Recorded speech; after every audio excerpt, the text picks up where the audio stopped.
Hello everyone, and welcome to the stream. I'm newtmechanist, and tonight we're going to be playing the Great Ace Attorney with my cats again. Speaking of, we can see a few of them right now. Ember is sitting on her little pillow on the bed, her preferred spot. There in the left center. The lower left is Sky.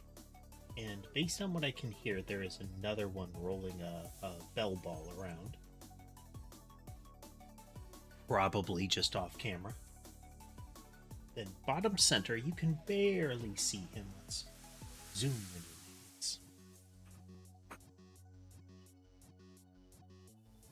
Sherbet is the one that prefers that little house there.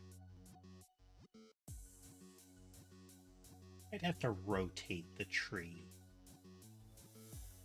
But probably not, since the top platform protrudes a little bit off the side, and that would give them another gap to kick off the wall with. Don't need them damaging the tree further. But he is snoozing in there. It's one of his little hidey spots. But yeah, Great Ace Attorney again. Last time, we encountered the people that were robbing the pawnbroker before we arrived, and before Stolmes got shot as a result. They have been brought in as witnesses to reinforce that it was Gina who shot Pop Windibanks, the pawnbroker. They are shady as all get out, and overall not too clever, but the jurors don't care about that. They are as easily swayed as ever. So we'll be picking up there. Not sure how long I'm going to run the stream tonight. It'll be at least until 7 o'clock my time in the next 3 hours. We shall see. My fixation with Remnant 2 continues. I do kind of want to stream it. Maybe if I play some solo rounds, I'm more likely to stream it. If it's just some of my online buddies, then I may stream it as well. But yeah, getting a lot of play out of that. Definitely gonna get the money's worth. And then there's the inevitable DLCs that they drop with that one. They've already essentially said that they're gonna do that again, which is excellent, as long as they don't implement the same sort of final boss that they did last time. But good times. We will now jump into some Ace Attorney. Buttons. More buttons. There we go.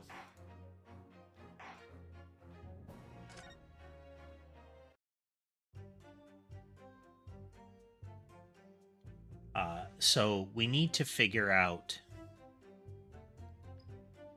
what the evidence we have will break this testimony. We did submit some that kind of implied that there's something missing in their testimony. They assert that the pawnbroker had the gun. And was the one that shouted, "Give me that gun," and then there was a gunshot. But the only photos we have are of Gina holding the revolver. We know that there were 2 shots fired in the pawnbroker. One from Windibank's revolver that only had the 1 bullet that he claimed he would use to preserve his pawnbroker's honor if something should go wrong with the security of his establishment. Definitely not for use in defending the place, based on what everybody was saying, including his demonstrated behavior.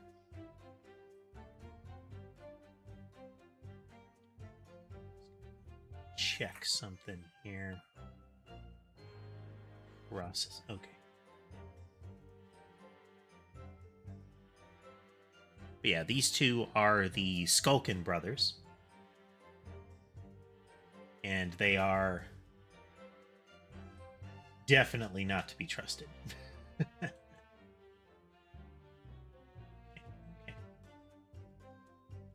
Random thought just struck me, and I had to run it to its conclusion, or it would bother me and then escape me, and bother me because it escaped me. Okay. So we found out that the stuff on the counter had been moved slightly, even though they claimed to have touched nothing.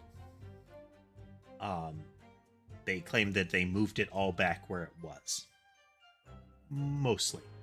And it shifted a little bit, and the lamp on the desk was broken. Let's see, where's our court record?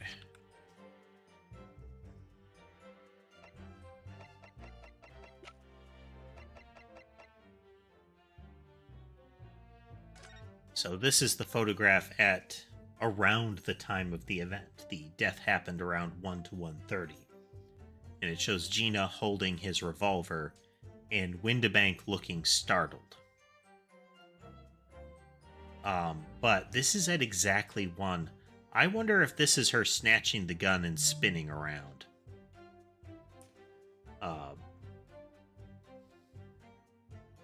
So the things that seem to have changed are the pile of stuff on the back there that shifts slightly to the right. Or back to the left, I can't recall which it is, but it shifts slightly. And this lamp in the lower corner is also broken. So 30 minutes later, you can see that most of the stuff here is a little further right, and the lamp is broken. So I don't think we can use this to demonstrate.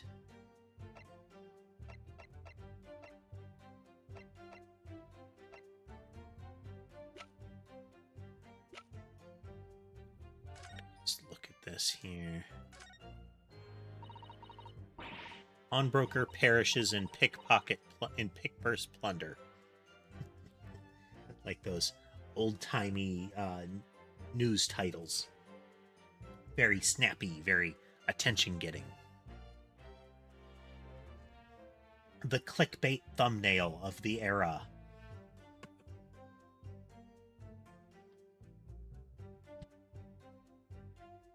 Let's see. How awful. For Ginny, I mean. But tomorrow's headline will be Discharged Diver as Dauntless Do-Gooder, right? Yeah, something like that. If possible, I'd like to go even bigger. Bigger? How? Proud pickpocket protects planet post-trial, perhaps. Ginny going superhero. Protects planet? Oh, I can't wait for tomorrow now. It's going to be so great. She's going to design her giant robot for her. Just watch. The other side talks about some sort of big Scotland Yard investigation.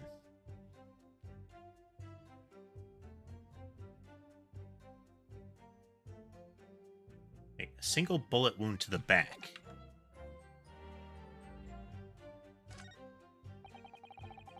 Just before the gunshot, we heard a voice yelling out, "Give me that gun." Bloke what owned the place was holding the gun, so he should have just fired instead of yelling at the girl.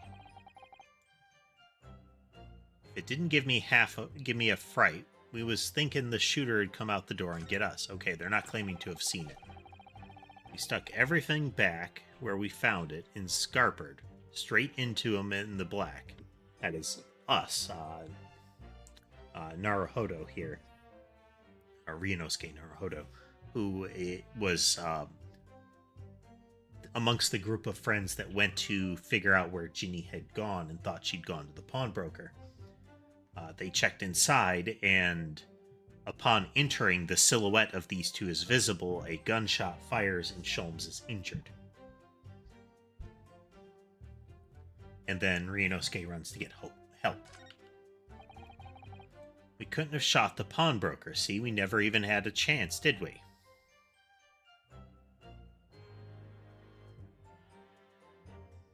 We need to show that they were in earlier.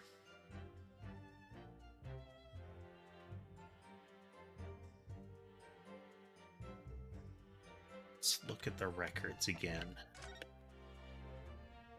Let's see. So, this is supposed to get flipped over. So he took the 15th off of it and switched it to the 16th. He's supposed to only change that when he's going home for the day. That's the last thing he does. Because the date is critically important for his business. Since if something is left in his care for more than a month without the interest being paid, he can sell it. So him having an exact standard on when it's the next day is important to him. This implies that he had already flipped that, which should have been at about 1.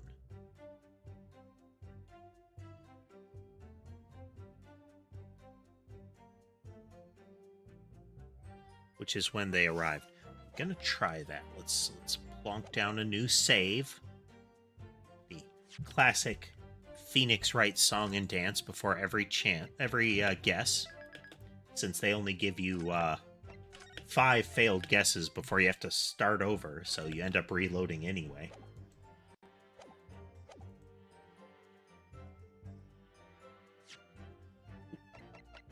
Objection. Nope. Music would stop, and usually there's a different tone to how he begins his statement.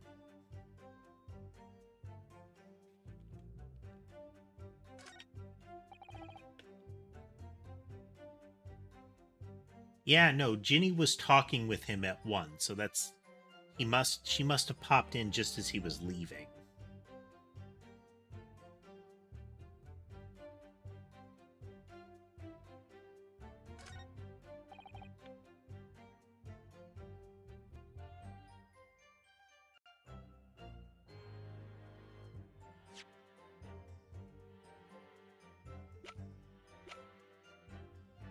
Let's see. Anything like their testimony?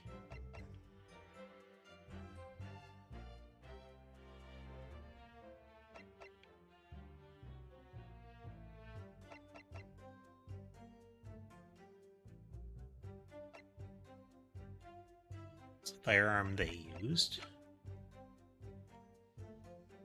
We have to break their testimony. We can't just assert that, no, there's another possibility. We have to show precisely.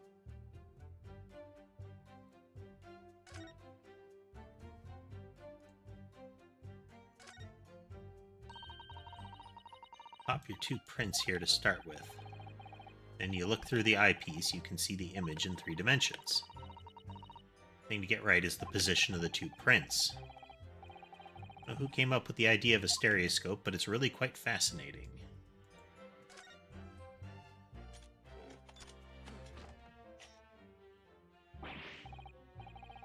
That, it's totally changed shape, just from one little button press. Well, that is what the button's for, Runa.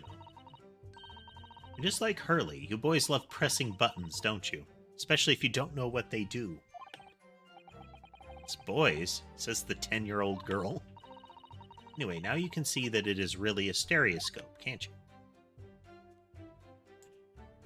Haven't messed with this since it has just recently been put into our hands, into evidence. You pop your 2 prints here to start with, you see.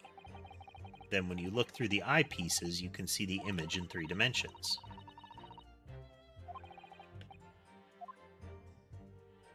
Okay. Looks like we can't mess with it. Yeah, you can actually just see it when I flip back and forth between the two pictures. Watch the top center, the pile of stuff, how it twitches right.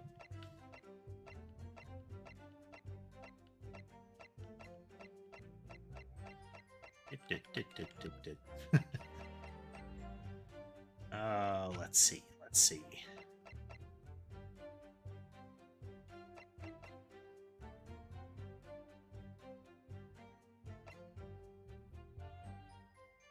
Them having a chance to fire on him is important.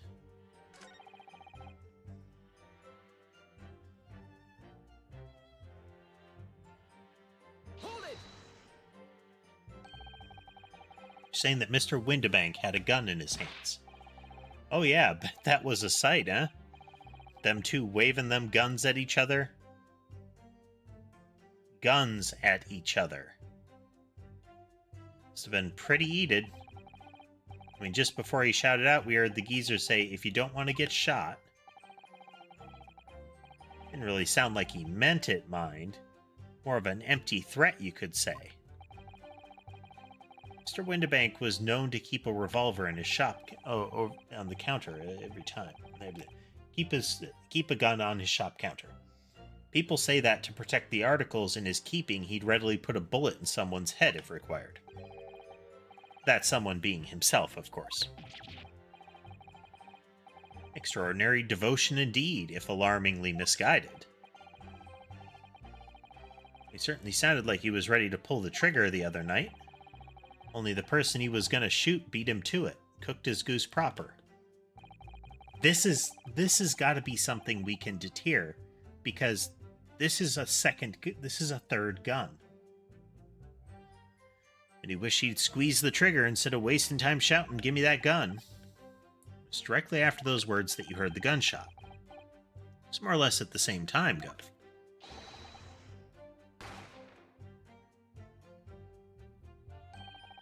That gun.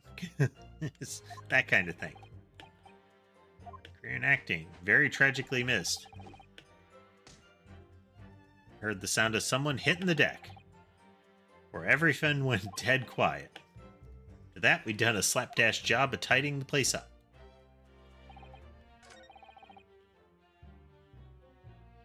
We need to show something more conclusive than the photo, because what they're asserting is we don't know precisely when the gun might have changed hands. It might be that... Let me see if... It was something along the lines of you can't say with certainty what happened before or after the photo was taken.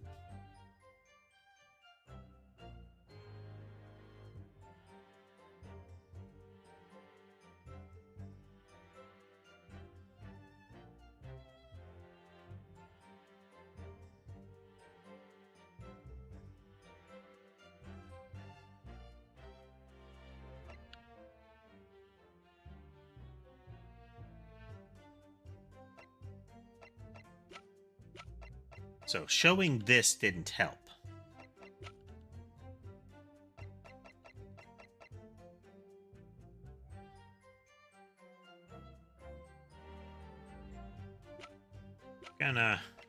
We're gonna try the autopsy report here, because he was shot in the back. Objection. Nope.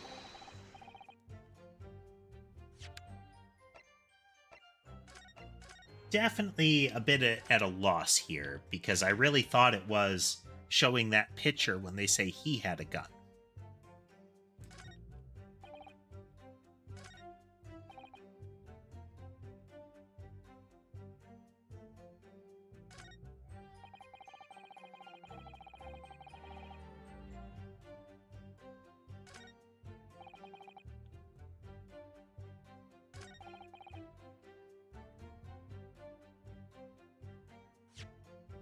But the layout. Because they came in and are saying, hey, he was holding a gun. How did they know? Their assertion is that he was in the back room. Objection.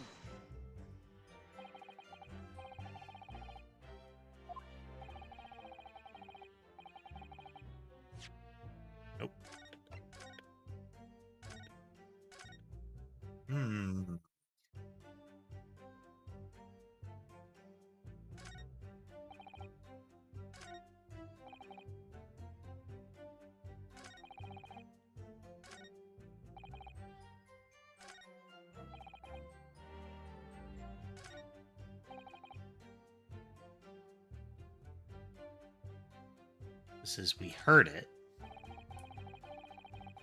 This is the weird part, because this implies they can see him.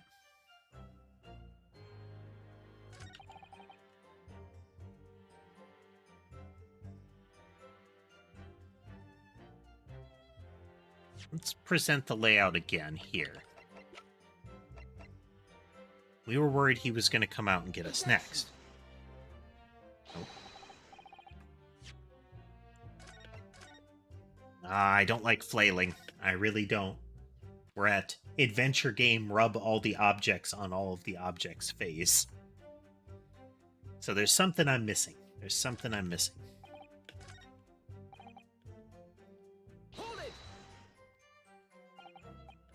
So you didn't try to open the storeroom door, then? Not in your life. It went deathly quiet after that, it did. Put the wind right up me. But anyway, the door was locked, weren't it? No way that was opening. So of course, it was locked from the inside, or so we've been led to believe. It was, Gov. It was. From the inside.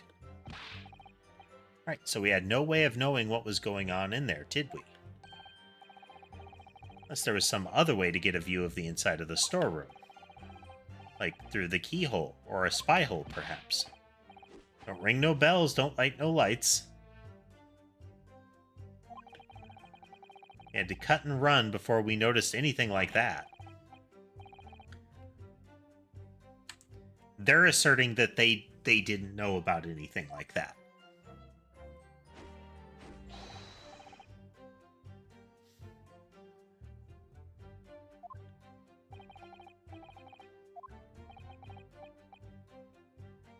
We know behind the door was the victim's lifeless body, with the accused 2 feet away.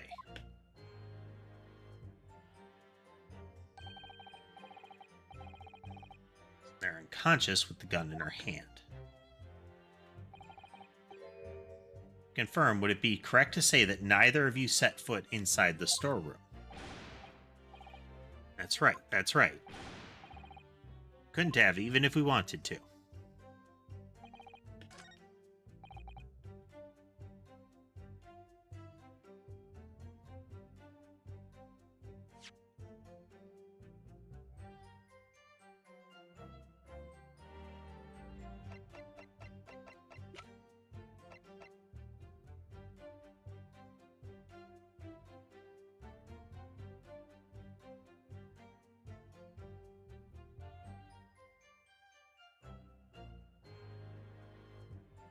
This still seems reasonable, but it's the line that Von Zeke says, how you get the little chime, usually implies that that this might be a key phrase. It's, neither of you set foot there. Is there something...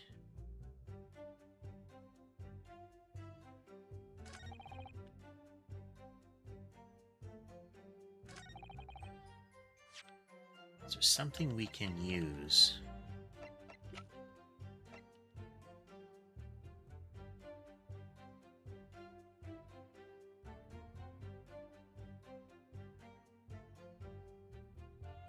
This also feels inconsistent because they're like, oh, it would have been like this.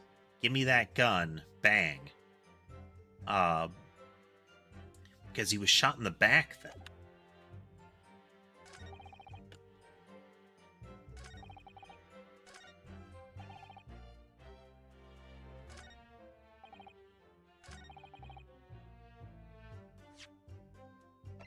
Alright, let's...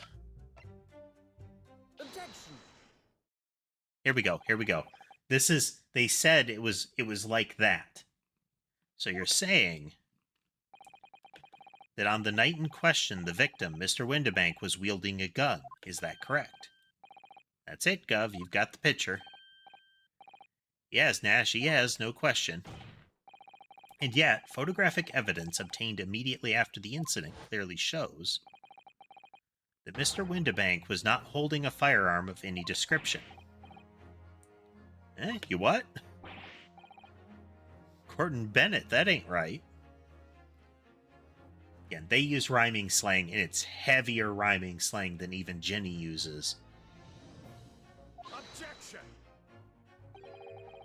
There can be no question that the victim's revolver was used in the incident. I would remind the court that Mr. Windibank's gun was found at the scene.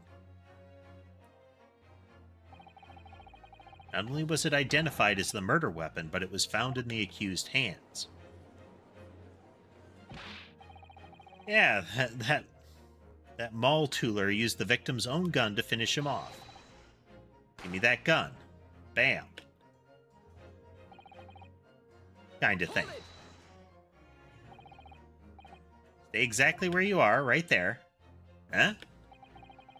If the crime had taken place as you're so colorfully described in your testimony, it would give rise to an undeniable and significant inconsistency in the final moments you just acted out.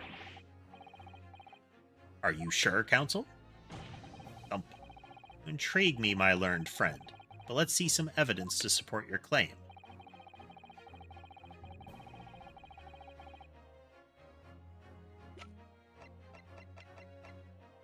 Take that! According to their testimony, the witness claims to have heard a shout of "Give me that gun," followed by a gunshot. Indeed, with the two events happening almost simultaneously, or so we've been led to believe. Yes, that's right. Now, if that testimony is true, it would mean that at the moment of death, the victim and his attacker would have been facing each other. However, if I could ask the court to study the photograph of the victim's body again, you can see clearly that Mr. Windibank was in fact shot from behind. Ah. Oh.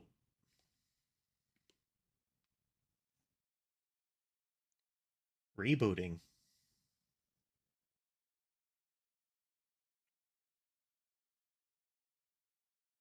There we go. There we go. So as I stated before, there is an undeniable inconsistency in your testimony, Mr. and Mr. Skulkin.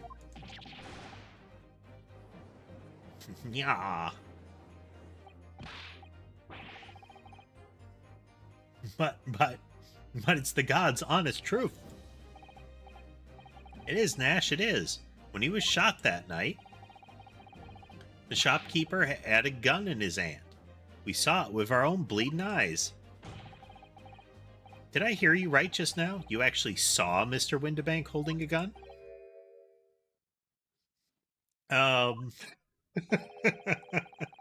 Something like that might have slipped out. Ladies and gentlemen, you have all just heard the admission by these two witnesses that on the night in question, they actually saw, with their own eyes, the victim wielding a gun. They had asserted they can't possibly have done it because they had never even seen the victim that night. Which can only mean that despite their testimony to the contrary, the Skulkin brothers must have encountered the victim in person. Nash, I like how it's the little guy continued it. The first guy is Nya, and the second guy is Arg, so it looks like Nyarg across the whole thing. Witnesses, explain yourselves at once. Well, the thing is, it weren't supposed to, It would seem that my previous warning fell on deaf ears. I made it quite clear that false witness would be the death of you.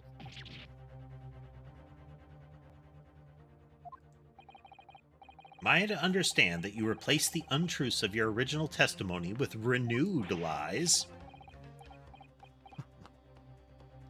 Ever so sorry, Governor. Truth is, see, we, cut it out, Nash. Cut it out. We blab now. You know what he'll do to us. He? What are they talking about? Let me make your position here perfectly clear. You will talk. There is no other option available to you. Rav, come on. Game's up. But he'll have our guts for garters. In case it hasn't quite sunk in yet. No matter how hard you try to hide it, the truth will come out.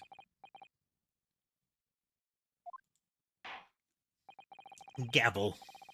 On the night in question, it is now apparent that you brothers met face to face with the victim. I demand that you testify again to explain the precise circumstances under which this meeting took place. Well, do we have to? On pain of death. Yeah, that seems like I have to. I suggest you make yourselves fully aware that this is your very last chance to tell the truth.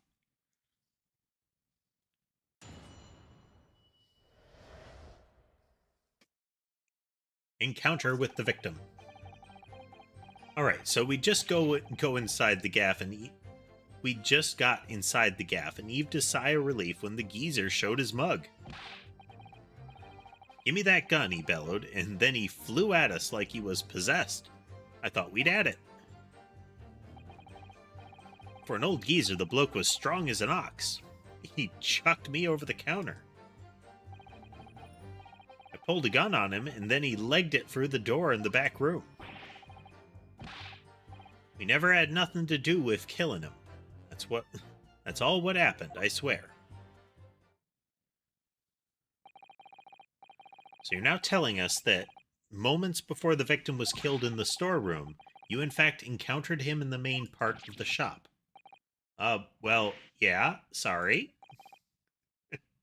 Well, we find ourselves in an interesting juncture.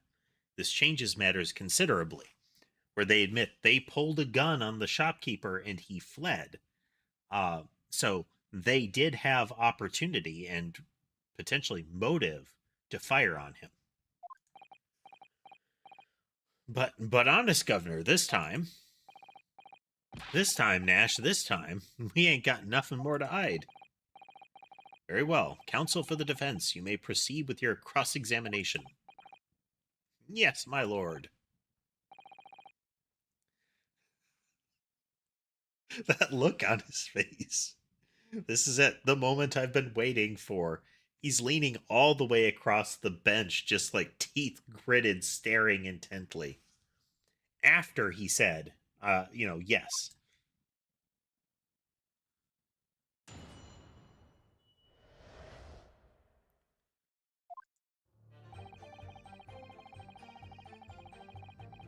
Hold it! When you say geezer, I presume you mean the victim and proprietor of the shop, Mr. Windibank. Who else? Sorry, I mean, that's right. Who was keeping a close eye on the entrance to the gaff, obviously. But we never thought no one was going to come out of the back room like that. The back room being the pawnbrokery storeroom. Yeah, that must be where he popped up from. Only place he could have been. So it would seem the victim was already in the storeroom when these brothers entered the premises. Which means Ginny must have been in there at that point as well. But that doesn't make sense, does it? If Gina had threatened Mr. Windibank into the storeroom with her at gunpoint, then why would he have emerged from the same room all alone when the brothers arrived? Oh, I don't know. Did you see the accused at that time? What, that mall tooler? Couldn't tell you. No way, Cobber. We had bigger fish to fry then. I mean, the old geezer just lost it. His eyes darting around. Give me that gun, he bellowed, and then he flew at us like he was possessed. I thought we'd had it. You mentioned that Mr. Windibank shouted those words in your previous testimony, too. However, you claimed that you heard him yelling them on the other side of the storeroom door. Oh, did we? But the truth is, he was shouting those words at you, wasn't he? Well, yeah. Was the victim, Mr. Windibank, wielding a gun at the time? Was he ever? Blimey, Loomy, he was a great ugly barrel he had, pointed straight at me frontispiece. So what you're saying is you definitely saw Mr. Windibank with the gun at that time, is that right? It is, Gov, it is. Spot on. Then all of a sudden he came at us, he did. It was bedlam. I didn't know who was going for who. You were clearly all going for each other. Like Nash said, we thought we'd added. I mean, for an old geezer, the bloke was strong as an ox. He chucked me over the counter. I noted that you mentioned the counter in your previous testimony, too. Well, yeah, of course we did. He knocked over a load of books, a candlestick, and some skull whatnot. I got tangled in some marionette what knocked over a picture frame what knocked them scales on the floor. So in fact, it wasn't the sound of the gunshot that shocked you and made you knock those things off the counter. Well, Big Bruv here went flying over that counter like a gunshot, I can tell you. Then the old geezer pinned him. He did, Nash, he did. If you hadn't been there, the bloke would have flattened me like a bloomin' pancake in seconds. At the time in question, the alarm was raised at the local police station via a secret cable from the pawnbrokery. There is a button under the counter used to activate it, which was presumably pressed by the victim. That's right, when the brothers fled the scene back into the street, they ran straight into the arriving police, didn't they? Poor Mr. Windibank, he did everything he could to protect his shop.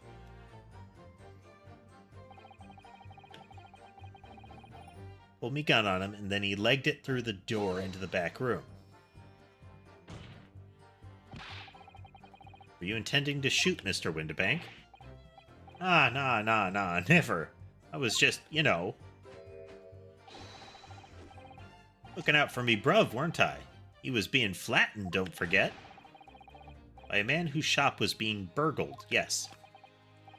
And then, the man flew into the storeroom when you pointed your gun at him. Is that it? Yeah, that's it. He shoved me away, then ran off through that door and shut himself in.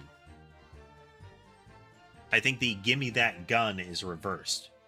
They pulled the gun on him and said, give us your gun.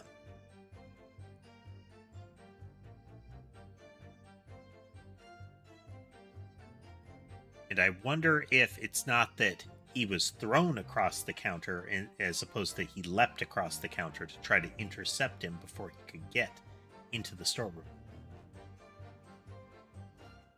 That's it. He shoved me away, then ran off through that door and shut himself in. There's something about that last remark.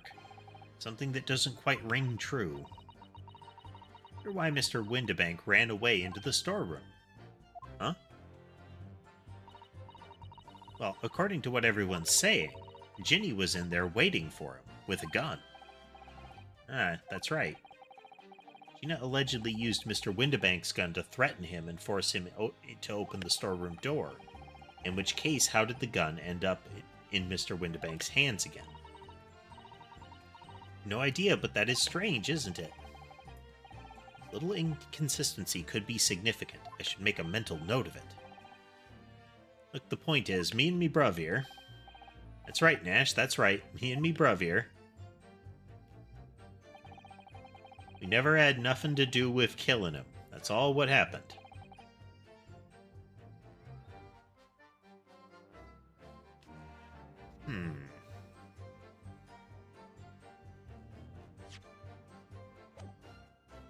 Let's get our fresh save down so we can screw up multiple times again.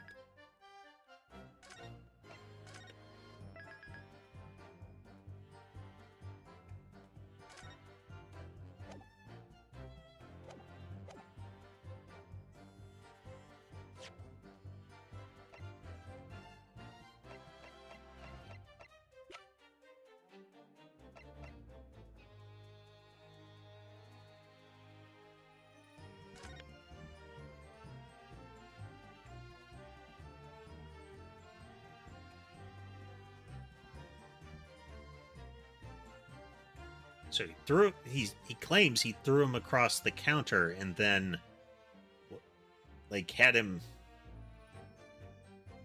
pinned essentially. And then Nash pulls a gun on him and the guy runs for the exit. So They were all back behind the counter to do this.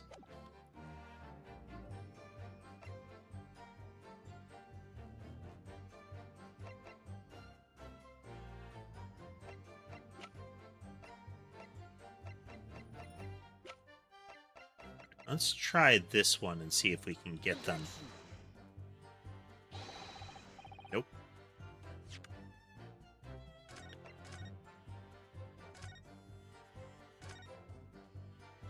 So it's I think that failed because it doesn't.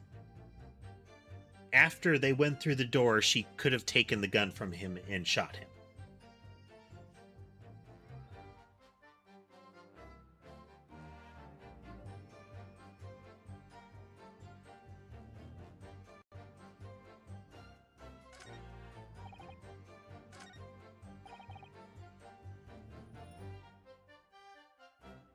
Give me that gun, he bellowed, and then he flew at us. I thought we'd had it. They drew the gun on him first, apparently.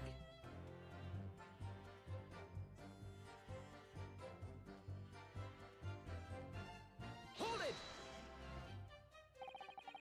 You mentioned that Mr. Windibank shouted those words in your previous testimony.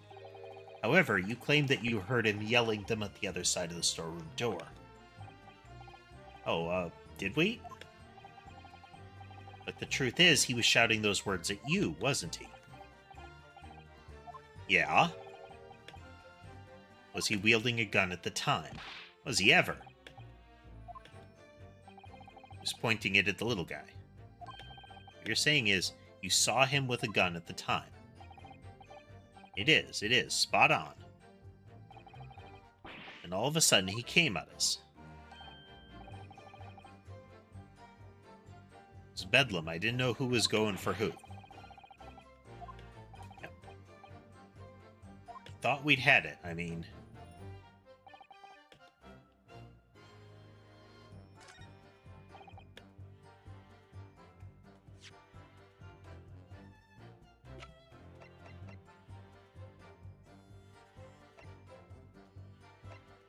Objection!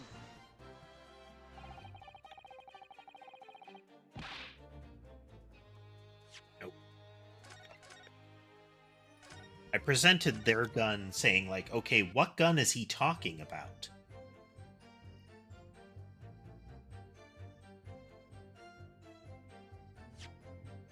Maybe it's his gun. Present that. Nope.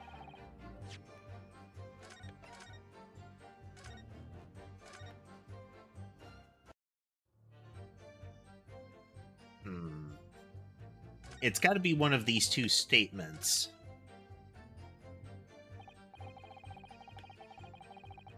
Really? So that's all they're willing to reveal at this time. They're still hiding something, don't you think? Yeah, I'm sure of it, and not just a minor detail either. It was almost certainly because of these two that poor Mr. Windibank, well, you can't let them get away with it, Runo. I know, but I get the feeling that there's even less evidence at my disposal this time to prove that they did it. We've come so far, but now it's the time to finish them off. Well, I'll do my best.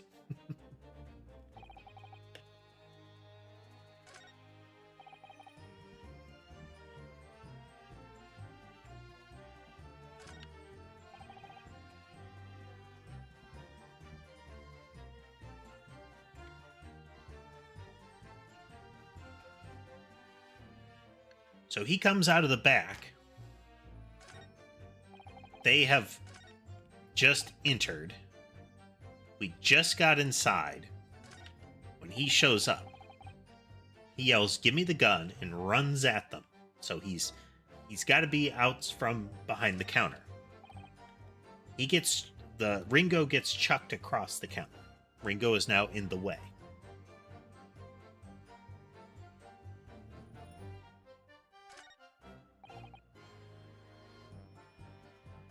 Okay, given the positioning of them, I pulled the gun on him and he legged it through the door, but he was thrown over the counter and was apparently, like, scuffling with Ringo. So, how did that play out?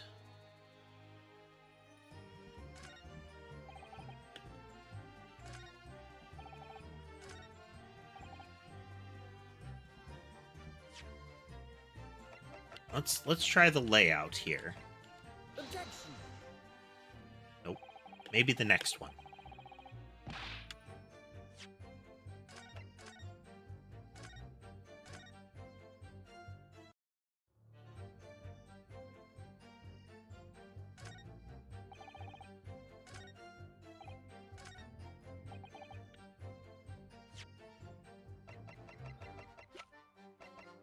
Objection.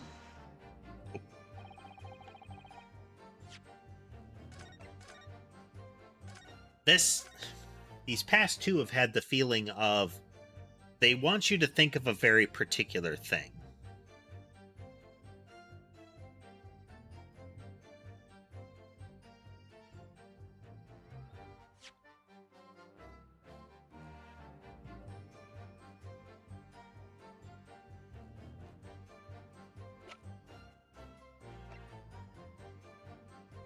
So this is supposed to show that they tried to set everything right again.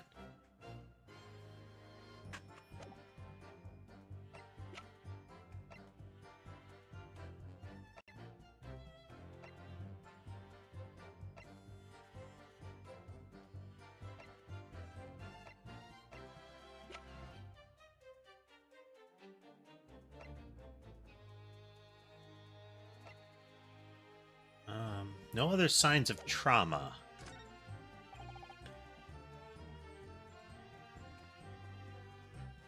Hold it. Other than your testimony, you mentioned the counter. Yep, we mentioned that. Knocked over loads of books, a candlestick, and some skull and whatnot. Got all tangled up and fell over. They were startled by that.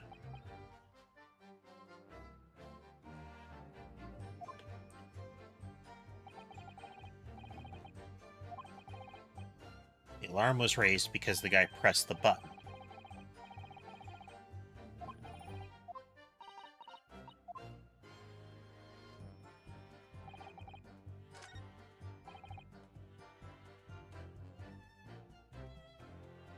So he had time to press the button, but I don't have evidence to present that piece of data.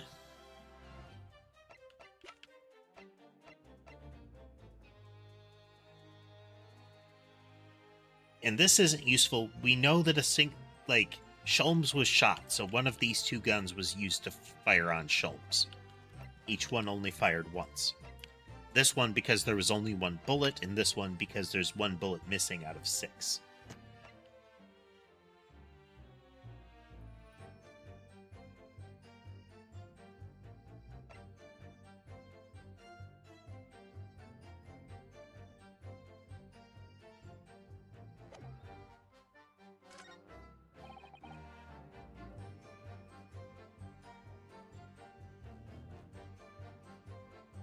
I pulled the gun on him, but that's at odds with his statement, is if the guy says, give me that gun, there's a gun to be given.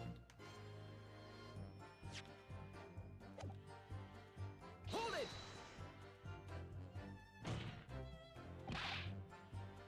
Were you intending to shoot him?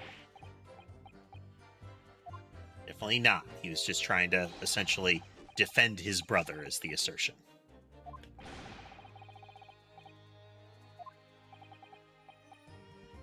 Fled into the storeroom when you pointed your gun at him. That's right, he shoved me away, then ran off through the door and shut himself in.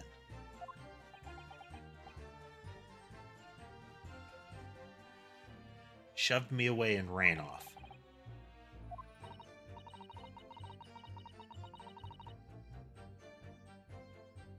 Why did he run into the storeroom?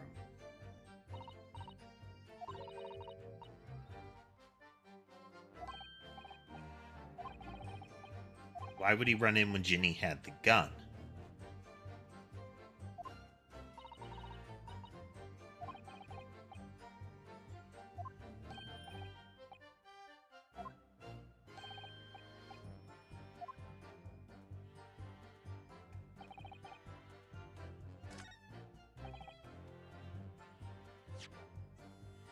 Hmm.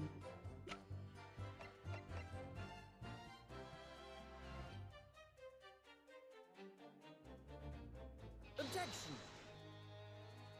Nope.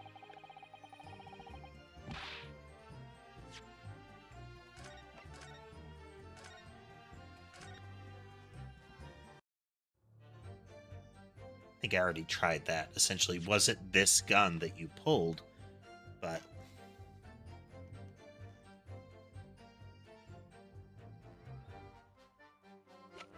all right, let's try Ginny has a gun here. Objection. Nope. Ah.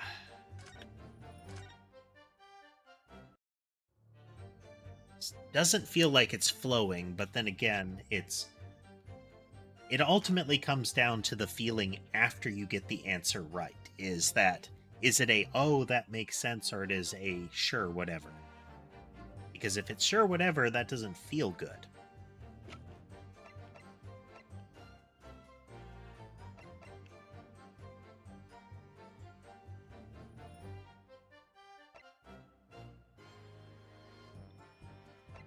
Objection.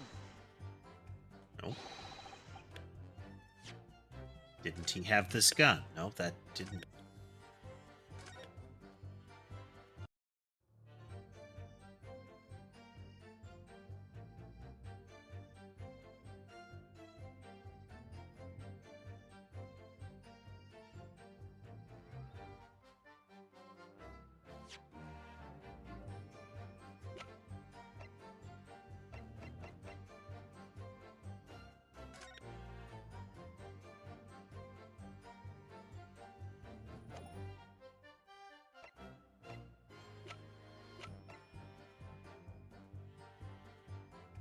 Objection.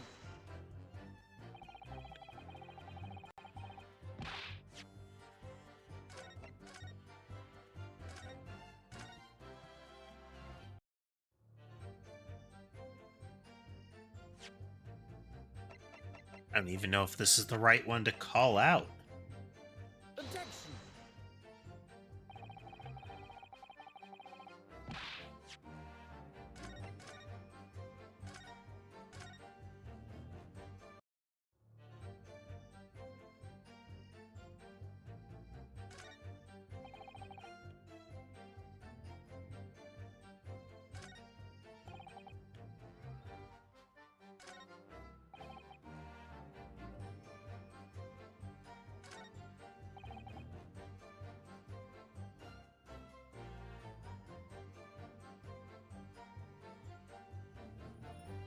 See, I shoved him away.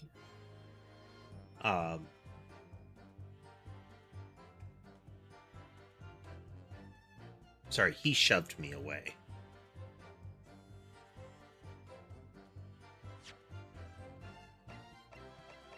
Wasn't the autopsy report, which indicates that he had no other trauma, so nowhere in the scuffle. Objection. Nope, no, I hit the wrong button.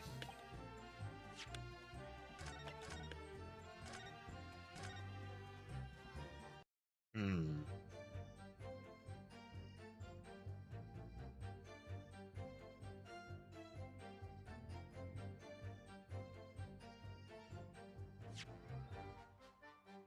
Something here. I pulled my gun and he ran into the back room.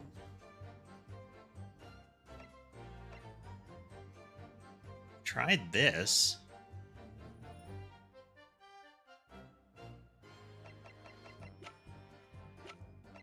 Wait. Objection. He did. Or we did just now. Either way, it's not right.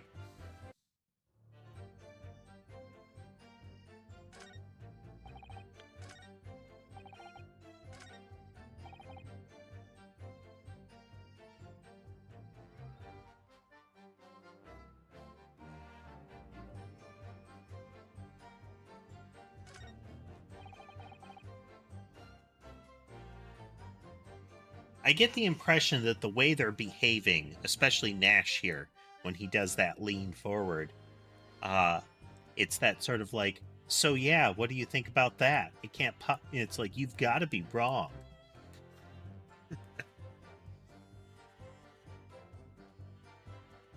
Kind of a what do you think of that kind of thing, or just as much, are you stupid? Don't you get it? Oh, fortunately, I do feel kind of stupid right now, and I don't get it.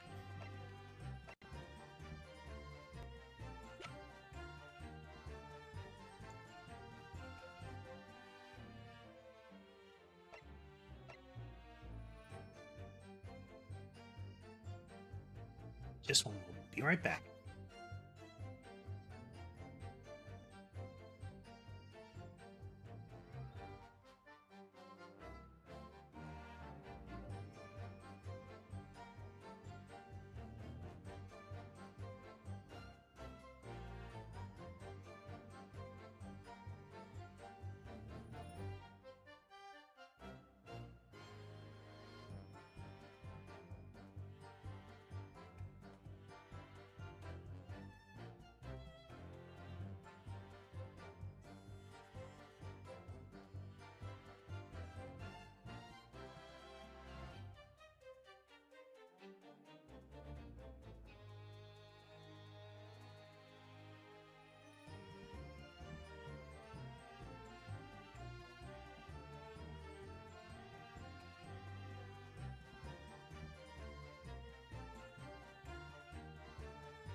All right, getting resituated here.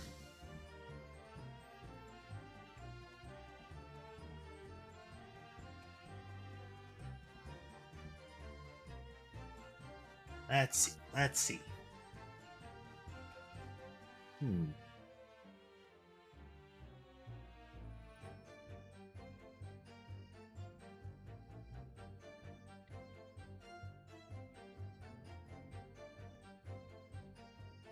All right, let's go through what he says here again. Hold it! For like the third or fourth time. Are you intending to shoot him? No, I wasn't. It's that he was protecting his brother, is what he's saying.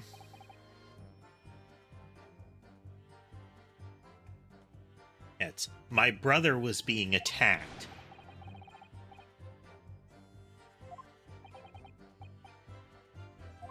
Fled into the storeroom. Yeah, that's it. He shoved me away, then ran off.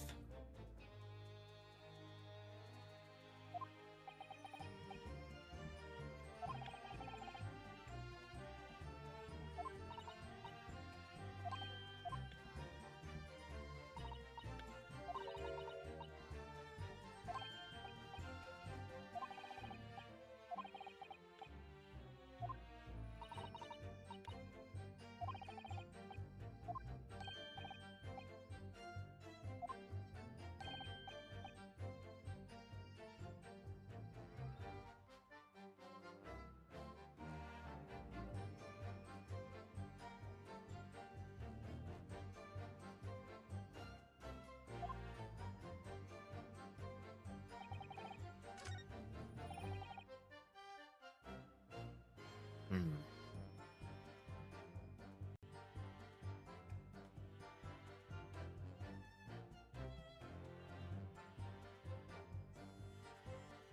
That he's asserting that his brother was being mauled, and that it was him pulling the gun that frightened Windibank off of him and he drove him into the storeroom.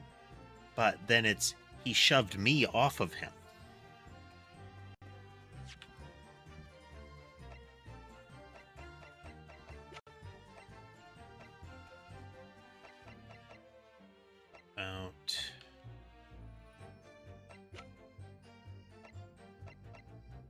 Layout doesn't do it. The autopsy report doesn't do it. Neither gun does it. Of course, the photograph doesn't do it. Attention.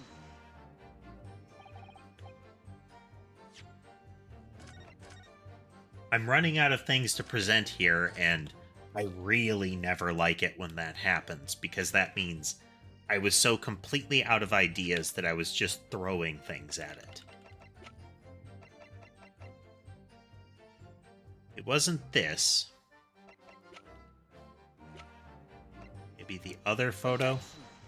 Nope. Because it could not even be this sentence here. All right, we're gonna think about this a little bit more, and then I'm gonna look it up, because I don't like thrashing like this, and I have no idea what I'm missing.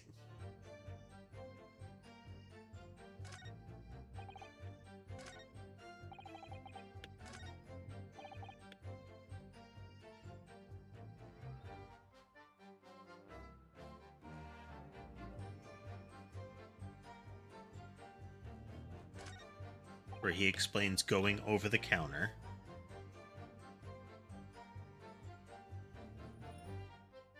Yeah, I think it was him trying to keep them out of the storeroom.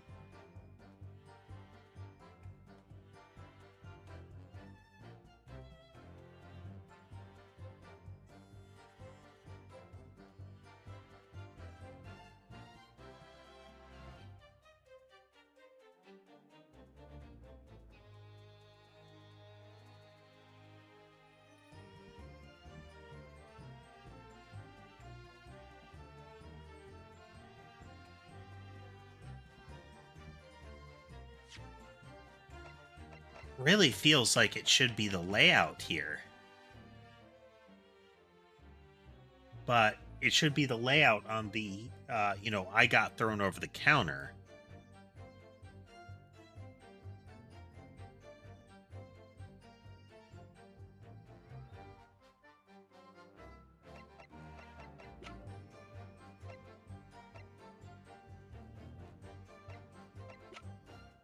Autopsy report didn't work. It's he shoved me off of him. No signs of trauma should do something. All right.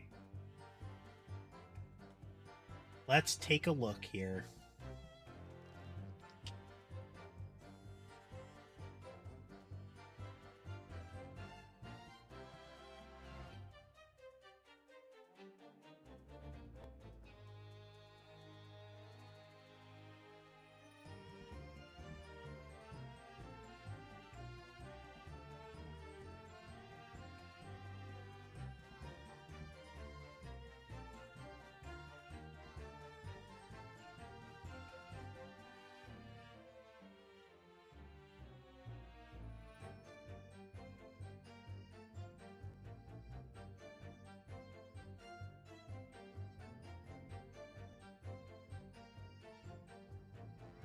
Did we press statement 5? Hold it.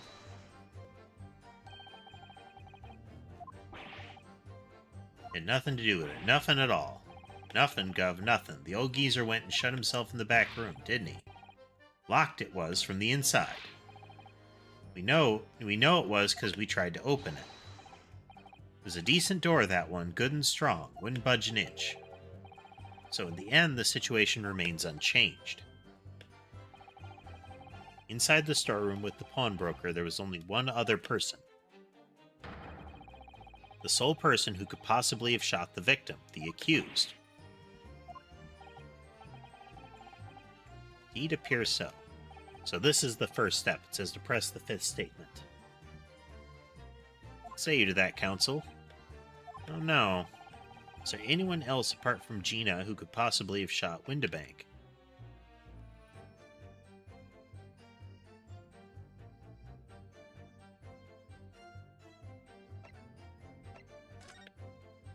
Okay, let's close this so that I don't see any further.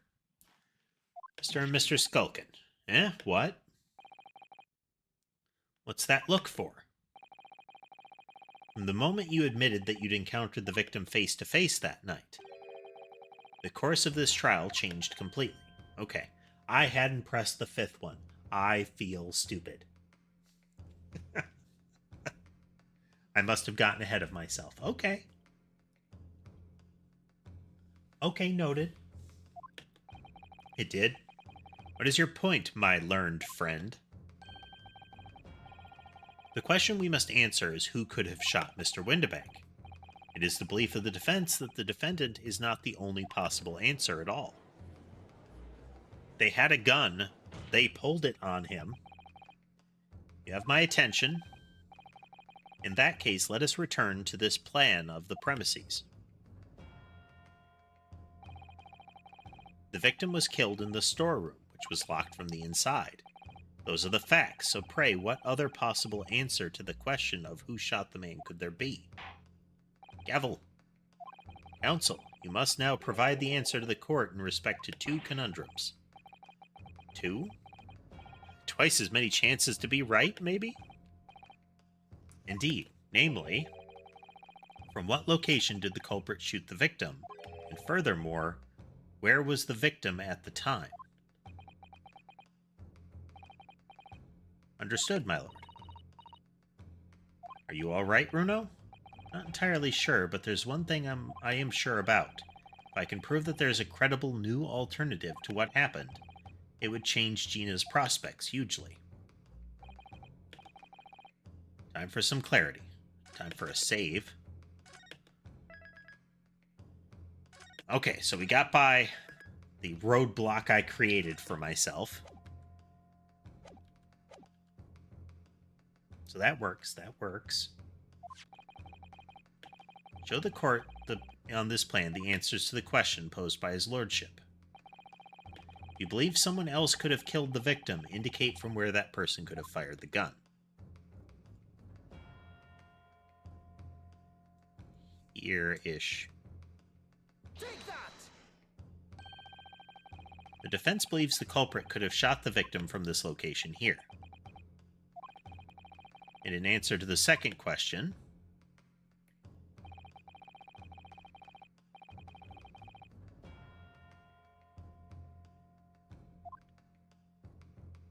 I think he would have been about here. Take that!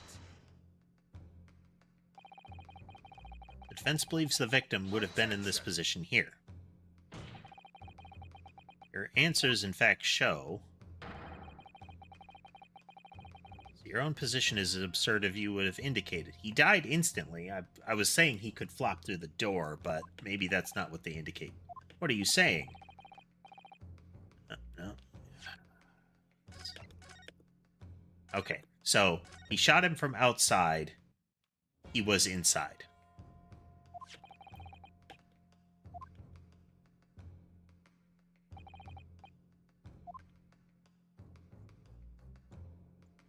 Take that!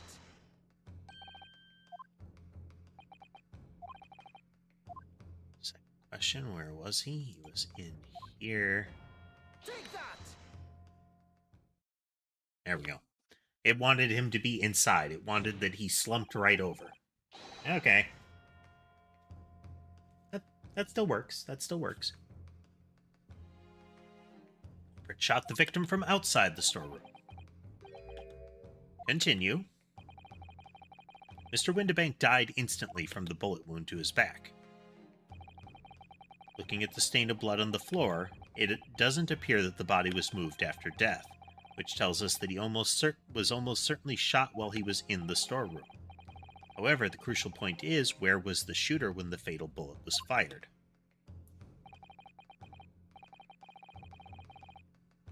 So you are adamant that the shot was fired from outside the storeroom. Well, according to the Skulkin brothers' earlier testimony, I pulled a gun on him, and then he legged it through the door into the back room.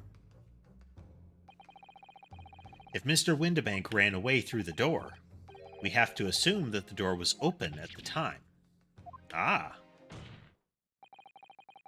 It was at precisely that moment when the victim was fleeing for his life. Point. That these brothers had the perfect opportunity to shoot the man in the back once he was inside the storeroom.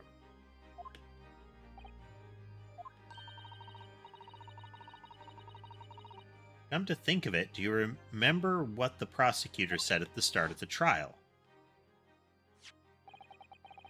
Moving on to the findings of Scotland Yard's coroner, his report states the bullet entered the body on a rising diagonal trajectory. He shoved me off of him. So Nash gets pushed to the floor backwards and is on the ground. This entered the body in a rising diagonal trajectory. Means the victim was likely shot by someone significantly shorter in height than himself. So prone from far away is similar to short up close. Poor man, shot while he was running as fast as he could to safety. Of course, he would have been leaning forward as he was running away. So even if the bullet was fired... Oh, okay, that's an explanation too. Nash gets up and fires in a straight line. Windibank is leaning forward. I mean, the leaning forward part is like... It would still have entered the body on an upward trajectory. So the culprit isn't necessarily someone shorter than Windibank. Thump. I'm sure my learned friend can't have forgotten that the storeroom door was found closed and locked from the inside. You claim the victim was shot as he fled into the room. You also claim his corpse was dexterous enough to turn the key in the lock? I mean, he was that fixated on his duty, so even though he died instantly, you know, that whole the head lives for a moment after that kind of thing, I guess. If someone else locked the door. Thump. Yes, there is someone else who could have locked the storeroom door. Is that so? Thump. Very well then, counsel. Present your hypothesis to the court.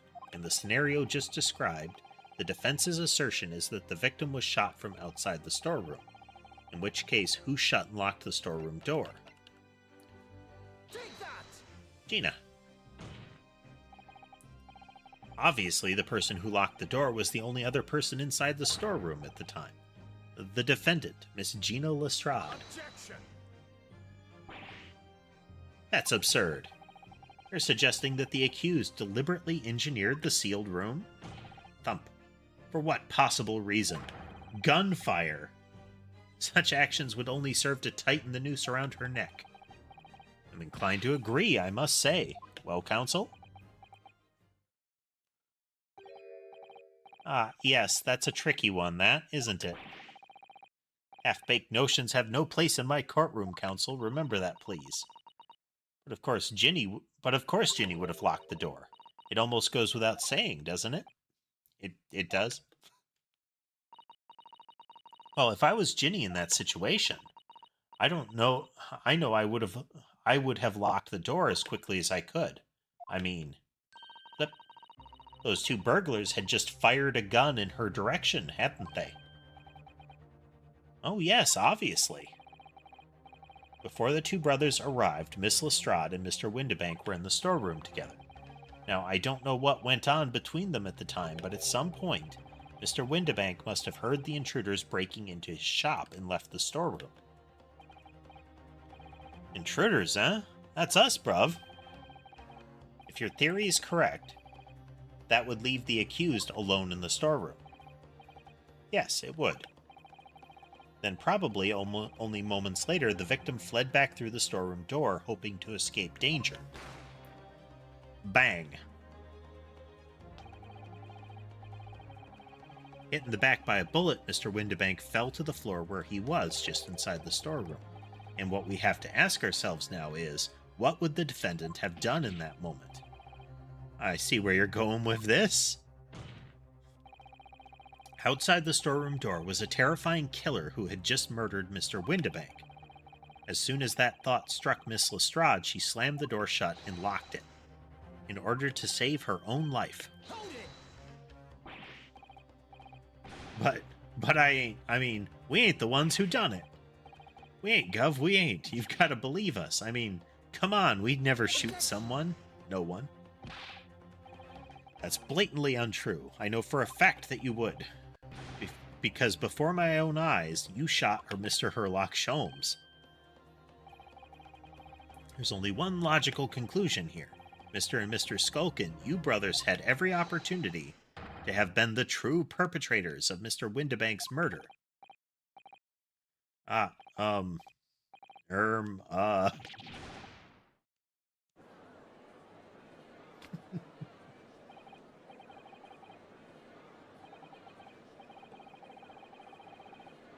Where does this leave us? Mutter, mutter, mutter, mutter, mutter, mutter.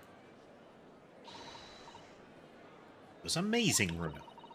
All the members of the jury seem to be firmly on your side now. I know, first time ever, and probably the last.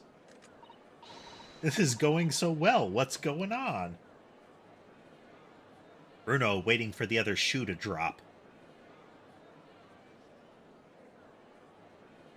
Surely they'll have to give a verdict of not. He's got a... An admirable effort, my learned friend. What's this now? He's laughing? You find the situation amusing, Lord Von Zieks? I myself find the defense's argument most persuasive.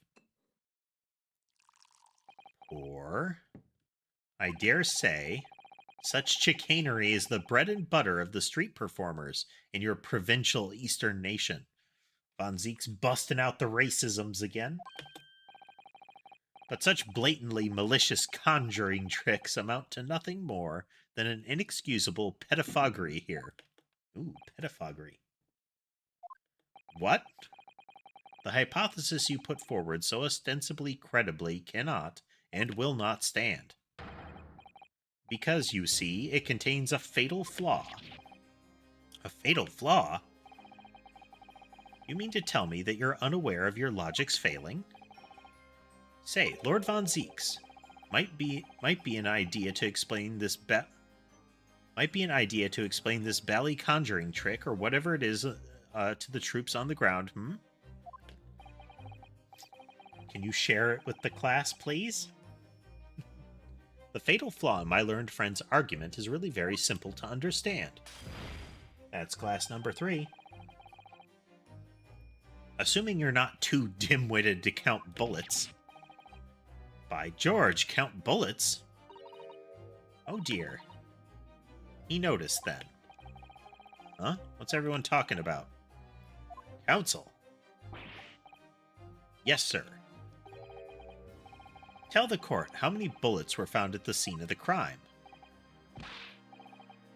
2. 2 bullets. One in Windibank, one in the wall.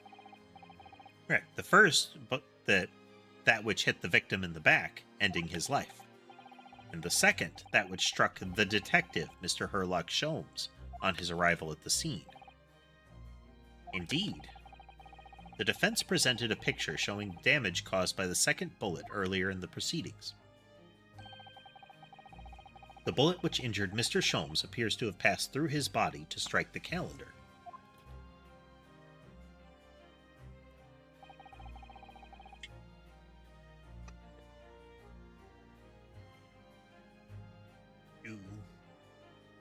Your lordship's understanding is correct. Furthermore, we know that there are 2 firearms involved in the incident. The revolver belonging to the victim, Mr. Windibank, and the Skulkin brothers' revolver. The evidence shows that a single bullet was fired from each gun. Indeed it does, a single bullet from each. Now then, my learned friend. You yourself told the court only moments ago that these 2 brothers shot Mr. Herlock Sholmes right before your eyes. Yes, I did. My goodness, I think you'll find that if the single bullet that was fired from the brother's gun hit Sholmes, it means Mr. Windibank not shot by same gun. Stop. Only one bullet. Stop. Exactly. Yes, this Nipponese street performer presented an ostensibly credible argument. However, it was never anything more than a diversionary trick with no hope of standing up to scrutiny. So, in this circumstance, then, um, they are scuffling behind the counter. Um, Nash does not pull his gun. He gets Windibank's gun away from him. As Windibank is fleeing, he fires Windibank's gun at him. She closes the door, and then Nash throws that gun in through the security window. Ginny sees that and picks it up. I don't know why she passes out. Then Sholmes and company enter. Nash pulls his gun and fires on Sholmes. Ugh. Arg, thump. Gavel, gavel, gavel. Order. And like I said yesterday, I'm going to count bottle tosses as glasses being broken. So that's the fourth one. Pray forgive the discourtesy of flinging the dregs of this hallowed nectar into the public gallery. Flip, smash. Ah, scream. Lord von Zeeks. But this court needs to open its eyes. The accused, Miss Gina Lestrade, is no ordinary little girl. Despite her young years, she can regrettably no longer be described as a juvenile. Point. No, the person in the dock is far from a law-abiding citizen. She has a past riddled with criminal conduct. I was waiting for them to directly play that card, like the prosecution to play that card is, she's a pickpocket. Of course, if she's willing to steal, she'd be willing to murder. The truth is, the accused broke into the pawnbrokery on the night in question with loathsome intent, as we can see beyond a doubt in this print, which depicts her threatening the victim with the murder weapon. I have here in my possession one more piece of evidence the prosecution wishes to present. That disc. I thought so. We are, like, bringing this disc into it brings the McGilded trial into play again. So, his assistant's notebook is going to come into play, as well as the two tickets. Be taking that whatever it is of McGilded's down to the yard. Thank you very much. Don't give it to him. It's mine, that is, mine. Sorry, miss, but anything belonging to McGilded has to be taken in as evidence now. That music box disc. McGilded's music box disc. The very day before the hateful murder of Mr. Windibank, the accused attempted to make off with this article, which clearly doesn't belong to her. And with none of the subtlety of a pickpocket, I might add, but by brute force and brazen impudence. Good gracious. Thump. Make no mistake, any sympathy for the accused on account of her years is misguided and dangerous. Point. There are no depths to which this girl would not stoop if pushed, no crime she would not commit. The court forgets the fact at its peril. Gasp. I see. I think it would be prudent to take this music box disc into evidence, counsel, as a grim testament to the defendant's character. Lord von Zeeks, I am... Inspector Gregson. What? Yes, Inspector? We had a meeting yesterday at the yard with the prosecution service, and, I think it was agreed that that disc wouldn't be used as evidence. What's all this about? Why is the inspector acting strangely?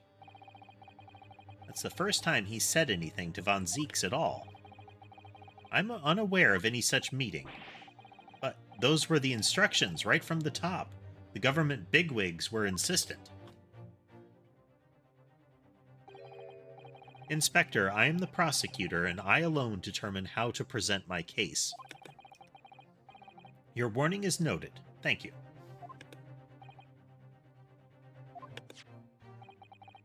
The prosecution wishes to proceed with submitting this disc as evidence, my lord. Indeed, bailiff. It's the one with the note on the back of it that says Formic Gilded.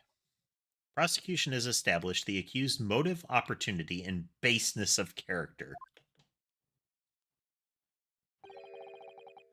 There's nothing more to add.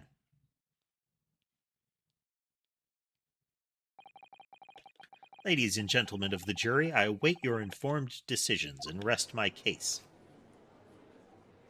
So we're going to have another jury examination. I don't believe it. I had the jury on my side for once, for all of 5 minutes. It was going so well.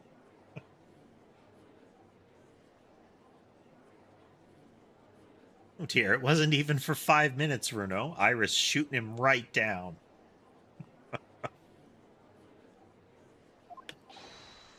Hi, Lord. Wonder if I might say something at this point. Proceed, Mr. Foreman. Been stumbling about in a bit of a fog up to now, if truth be told, but all of a sudden, the answer's bally obvious to me and my men. There's only one thing for it.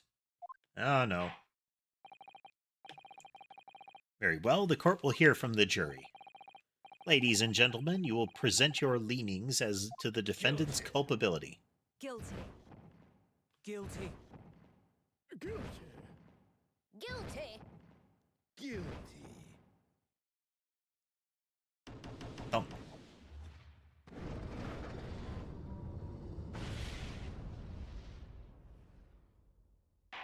Thump. We have a consensus among the jury, it seems. When you have eliminated the impossible, whatever remains must be the truth. That's my line. I wrote that for Hurley. How dare he use it against us? I just noticed her backpack. She's got the classic, like, modern, like, they're usually like phone accessories, little keychain kind of things, dangling off the bag. You can see them on the left side of the bag there. There's a little, almost looks like a little blue bunny and a little pink mouse thing. Right in this region. It looks like her little logo, the little flower thing on the little leather flap there. You can see a bit of it here on the bag, on the green portion too. Worry, Iris, I don't think we're finished yet. There's still more to this case than we realize. There must be, because there's one thing that I'm absolutely certain of. Gina didn't shoot Mr. Windibank. That's beyond any doubt. Gavel. Very well. We will proceed with the second summation examination of the day. Mr. Foreman, are you and the other jurors ready? Garadeb's squadron is primed and ready for action, sir. Very good. So, ladies and gentlemen of the jury, you will each explain on what grounds you have now determined the defendant to be guilty. I really feel like Garadeb is the type that you would expect to say things like, "We're ready for a suicide mission, sir. Just give us the word. We'll charge the enemy trenches."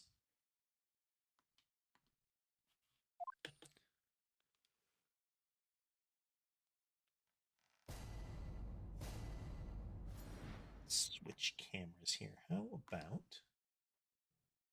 You can see Sherbet in there, but, you know.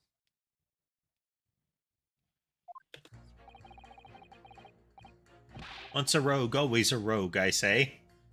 Different breed to us law-abiding citizens. As only 2 bullets were found at the scene, I would say the whole case is done and dusted. You don't need a stereoscope to see the truth here. Every which way you look at it, it was that pickpocket.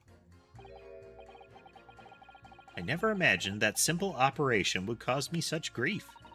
This is the doctor that lost track of his scalpel and is concerned that he might have sewn it up in his last patient.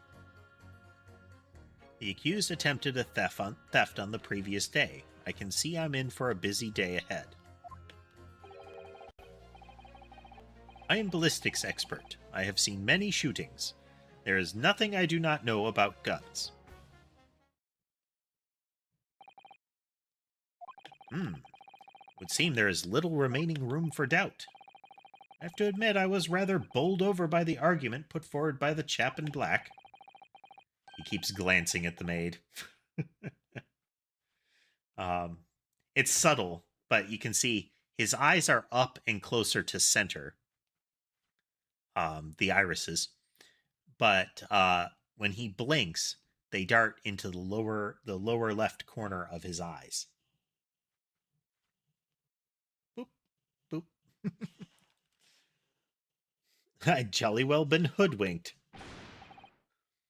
Well, no more. The whole courtroom is turning against me. It's not fair, Iris. That prosecutor's being mean.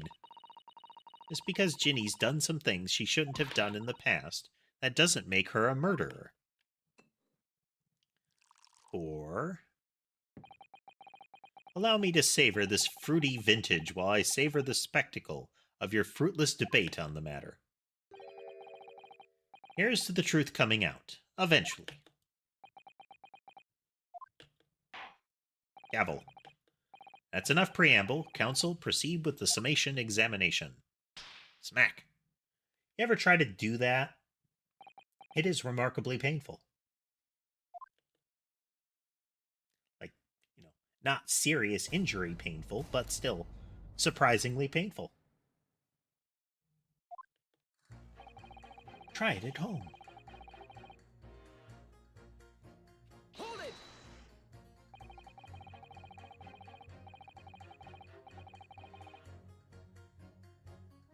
Just because Miss Lestrade has a history of pickpocketing, she must be guilty of murder? Is that what you're saying? Ah, well. Are all members of the British Army so quick to judge? I beg your pardon? Are you mocking Her Majesty's Armed Forces, the greatest military organization in the world? No, I'm simply illustrating my point. Making assumptions about people because they're a soldier or a pickpocket is wrong and dangerous. Well, yes, might have a point there, I suppose. Well, let's not forget the girl had already shown she had it in her from before. She's clearly a criminal sort through and through. Can't deny it. When you say she'd shown she had it in her, are you referring to this? Exactly. Tried to swipe that only a day earlier, Or am I mistaken? Not exactly. Given that I was actually there at the time, it's hard to refute that. Never actually seen the real thing. I can't wait to have a closer look at it. Oh, yes, of course. That was a prompt if I've ever heard one. Look at the disc. Look at it. Come on now. Bruno, look. This is blood. Yeah, you're right. Just a small smear, but definitely blood. I feel as though I might have noticed that before. Ooh.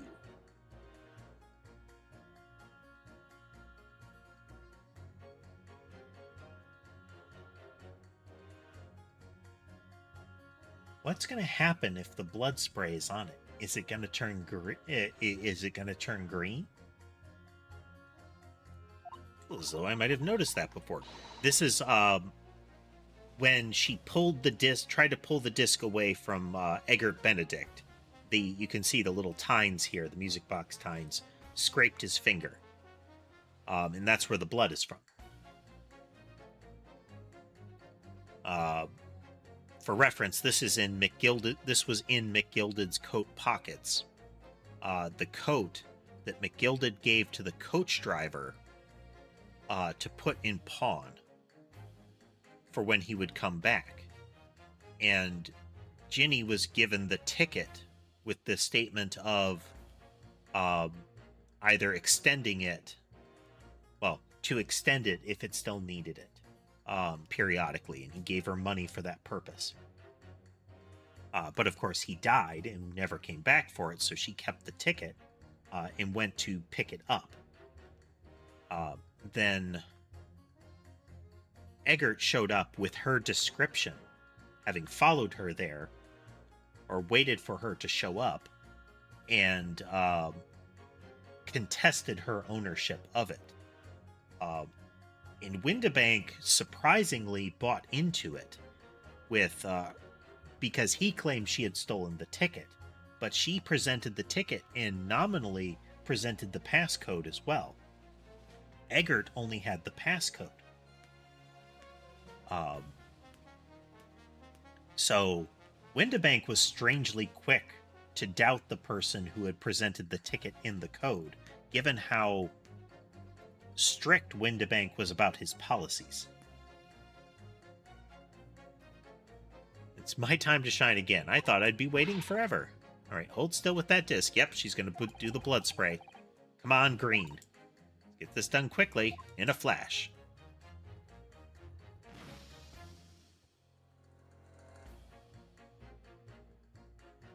Green, yes. That puts Eggert at the scene of the crime on that night. A lovely bright shade again. Wait, that color. What is it? It's just that green. It's not the first time we've seen that color, is it? So Eggert was shot at the scene. It's not the first time we've seen that color, is it?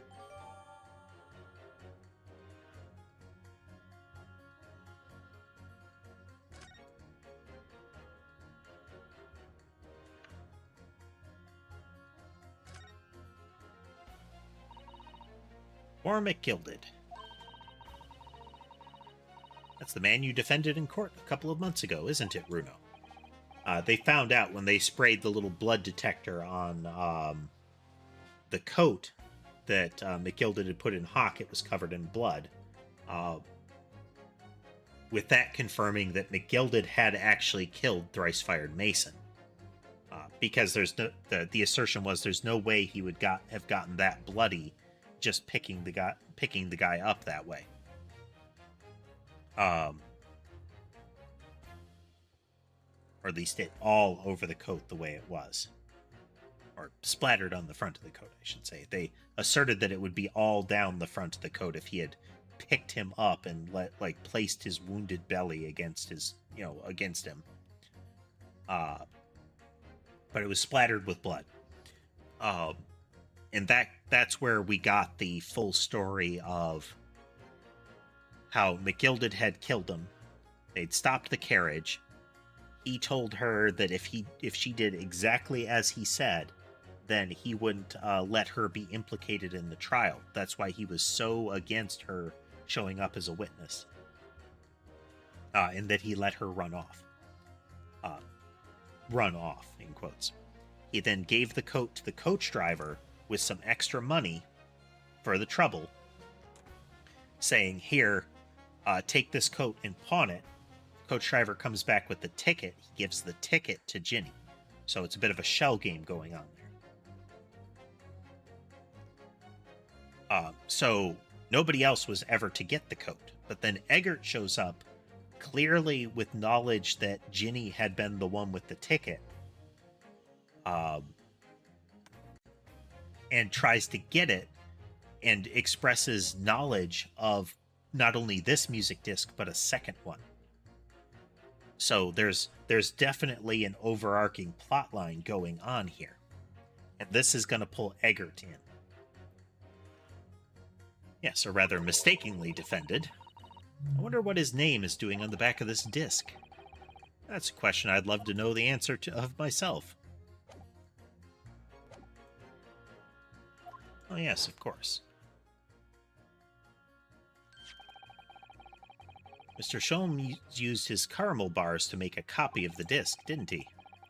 And then ordered every type of music box he could find from across Europe. We still don't know what tune it plays, though, do we? But I'd love to see how the original compares to Hurley's copy. Gilded's disc. Could it be a clue somehow? Perhaps we should examine it in more detail, like we just did. Only 2 bullets were found at the scene. I would say the whole case is done and dusted. Hold it! Ha! Made references. It's the number of bullets that has you convinced. Only 2 bullets were fired, and the 2 guns that fired them have been examined by the police. When the parlor maid asks me how many are invited to dinner, I'll always tell her to count the table settings. That's logical, I suppose. Because one of the things that it comes down to is, did the bullet go through Sholmes? Because if it struck him and had to be extracted, that puts 3 bullets at the scene. Although, yes, sometimes after dining, crockery does go missing. 1 or 2 guests rather like the fine china. Does your employer dine with thieves?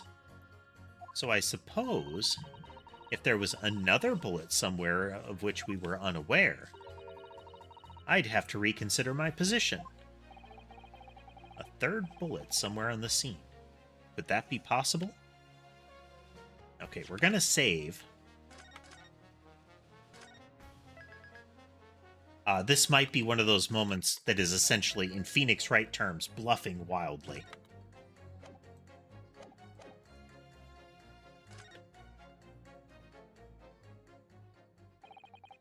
Allow me to show you, then, the 3rd bullet.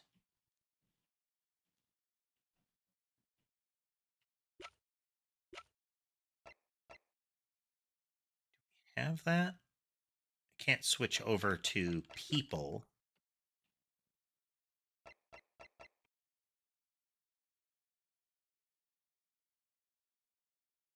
Hopefully it's not something wonky here. Take that! Nope.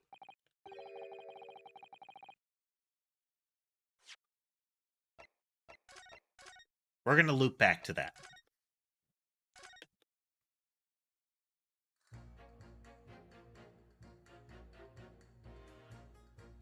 Well, let's look here. Okay, let's try the disc, actually.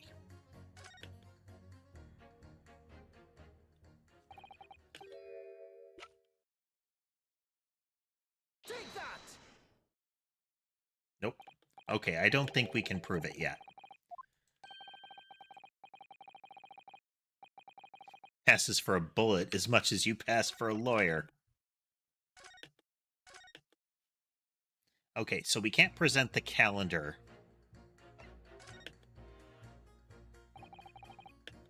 Fortunately, only 2 bullets were discovered by the police during their investigation.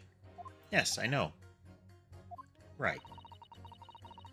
I don't imagine the good men of Scotland Yard would have overlooked anything. If I missed a bullet while I was cleaning his lordship's office, well, I should receive a sound scolding, no, I don't doubt. And he would receive a visit from the police, perhaps. Sounds like a crime scene to me. A 3rd bullet would completely turn things around if there was one, wouldn't it?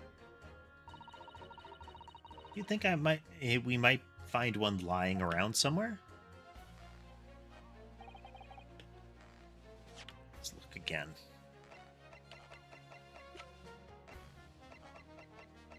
Post-crime. Oh. The broken glass? Just a moment, folks. Be right back.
resituated.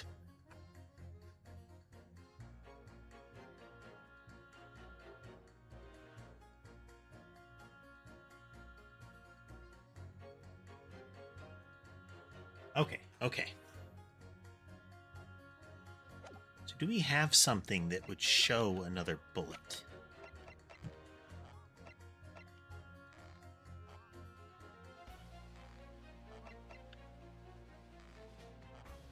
Well, if we claimed the gun, but we'd still have to prove it, is the problem.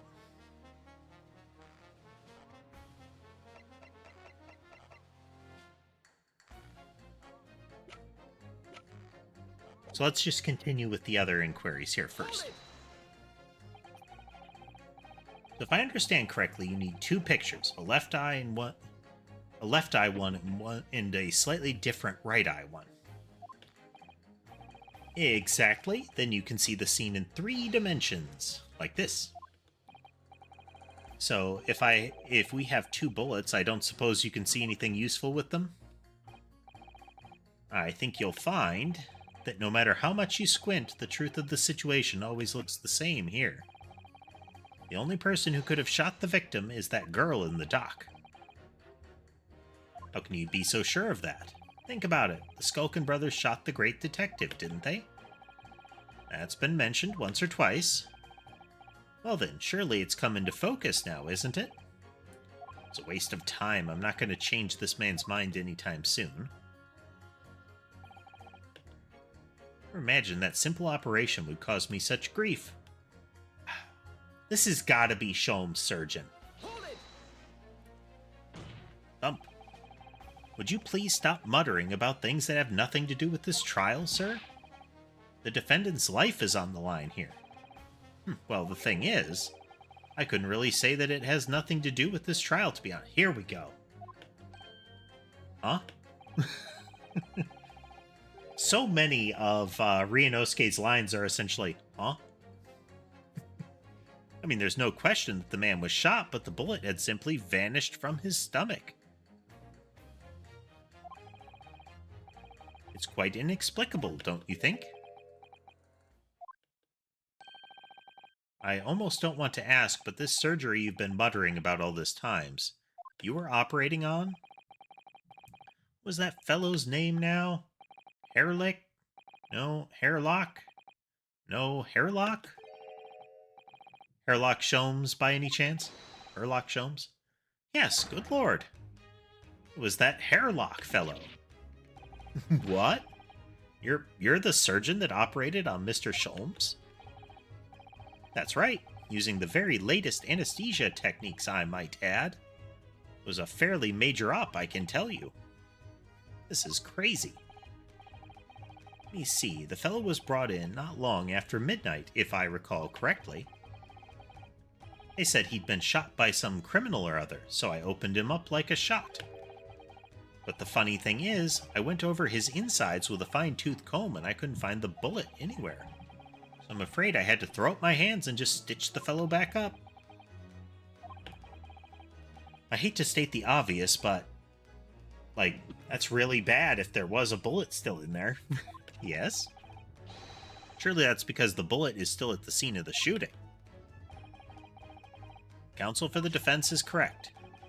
As is clearly shown in this photographic print, the bullet that the Skulkin brothers fired at Mr. Sholmes hit him in the stomach region, then exited his body and lodged into the shop wall, where the calendar was hanging by the door. I think you find it's really quite simple if you just consider the problem 3-dimensional. Huh, who do you think I am, son? Well, juror number 4 is about the best I can do. As soon as I saw the wound in the man's stomach, I flipped him over. No exit wound. Like a pancake? Are you saying that you checked his back? Of course I did, and there wasn't a trace of injury, no sign that the bullet had left his body at all. What? That's the point. The only logical conclusion was that the bullet was still somewhere in the man's innards. Which is exactly why I set about slicing him up. I'm still none the wiser, even now. How many times do I have to say it? Can somebody please explain how it happened? Can somebody please solve the mystery? It's almost as much of a mystery as how this jury was put together.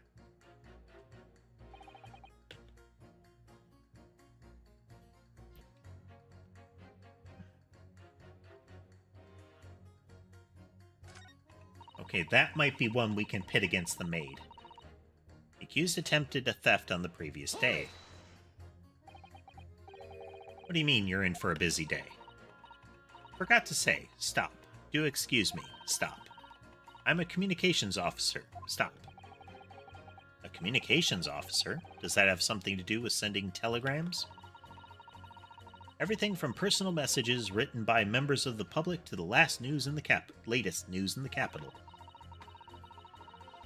I convert all the messages into Morse code and tap it out to the entire world electronically. The entire world? Thousands of miles of cable under the sea. Stop. Worldwide communication network. Stop. And that poor antenna. Very springy metal, definitely.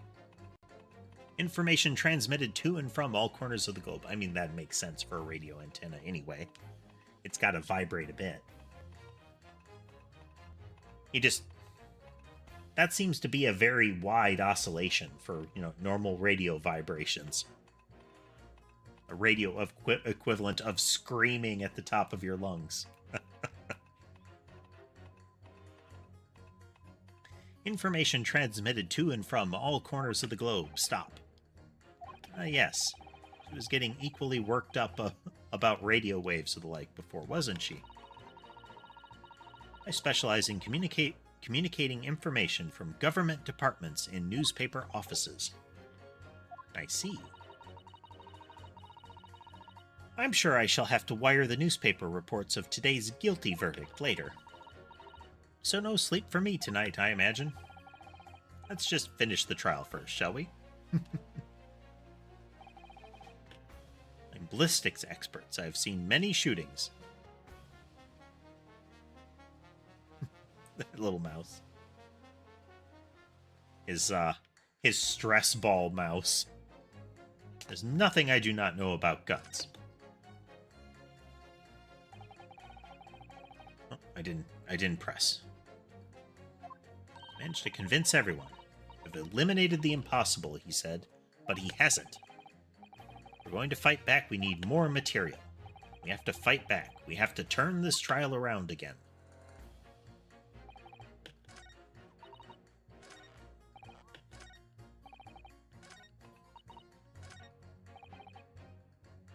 Hold it!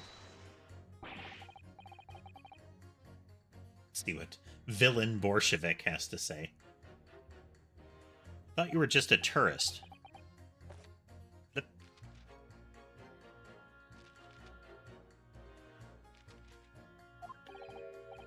Good day. I am visiting London for sightseeing.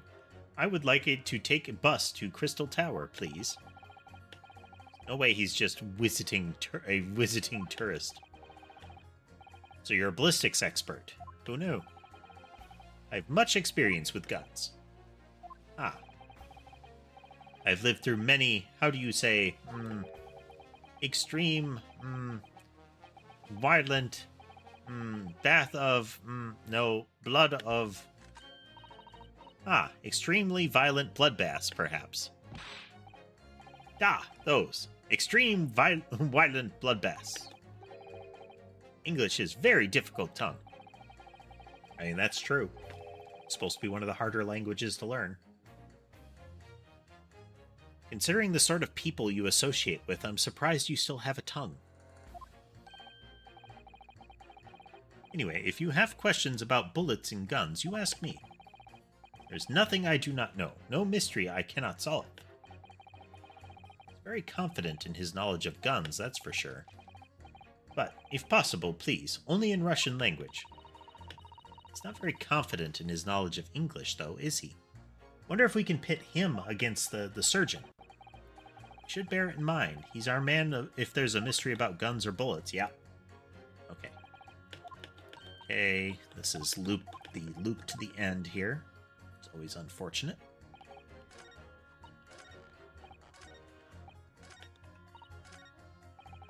Okay, we're going to plunk down our save here.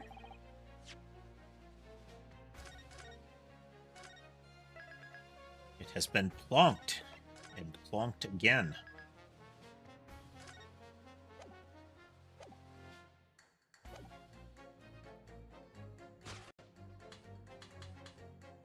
Objection. Here we go. Point. Two statements clearly contradict the idea that the idea that all I do is pictures against each other. Oh, a ballistics expert. Pitting. Pit. On the night in question, Mr. Sholmes was shot by one of the Skulkin brothers. But since there was no sign of an exit wound on his back, we must assume the bullet didn't pass through him. However, no bullet was found lodged in Mr. Sholmes' body either. Furthermore, a bullet was found lodged in the wall of the shop where Mr. Sholmes was shot. Juror number 6. Hello, my name is Whelan. Pleased to meet you. This apparent contradiction in the facts that is so clearly troubling juror number 4. Are you able to explain the mystery? Processing. I've seen very similar situation in Motherland. It was night. There was blizzard. I was running away along Mountain Road in freezing cold. Golly. Can't tell if that's supposed to be that the judge is interested or completely bored by this story. The snow was piling high on both sides of road. It was very narrow and dangerous. My pursuers had hunting rifles, and they were on dog sleds. Mental note, don't ask too many questions. I was shot from behind, and I fell down in snow.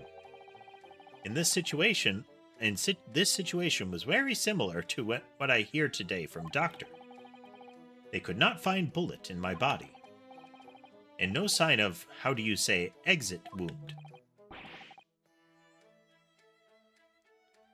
Then where did the bullet go? Bullet never hit me. Well, if it never hit you, why did you fall down? Bullet hit frozen wall of ice very, very close to my side. What? One small piece, very sharp, broke away from lump of ice, pierced my body. It made deep wound that looks just like bullet wound. Good gracious. Of course, piece of ice quickly melted inside me. And this is solution to mystery of disappearing bullet.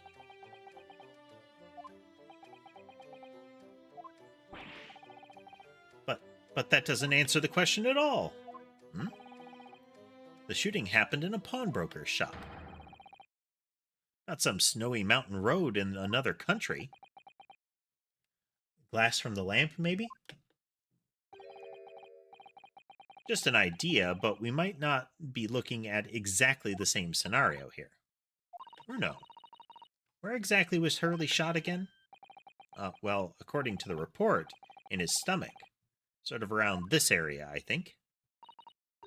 Well, that's precisely where he always wears a little pouch on his belt. A pouch? Actually, I might have noticed something like that. Yes, a pouch. That's where he keeps 3 glass vials of very dangerous chemicals that he uses in his investigations. This might be why he hasn't woken up yet. Essentially poisoned. What? Really?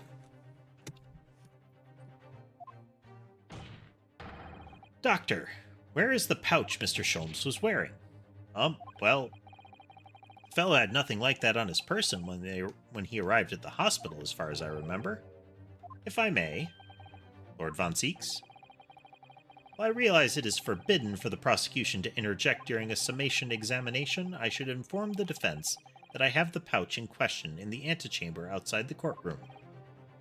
Sorry?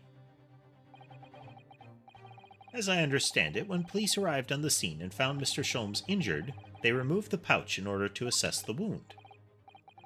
Ah, thank goodness! I thought I was getting forgetful for a moment.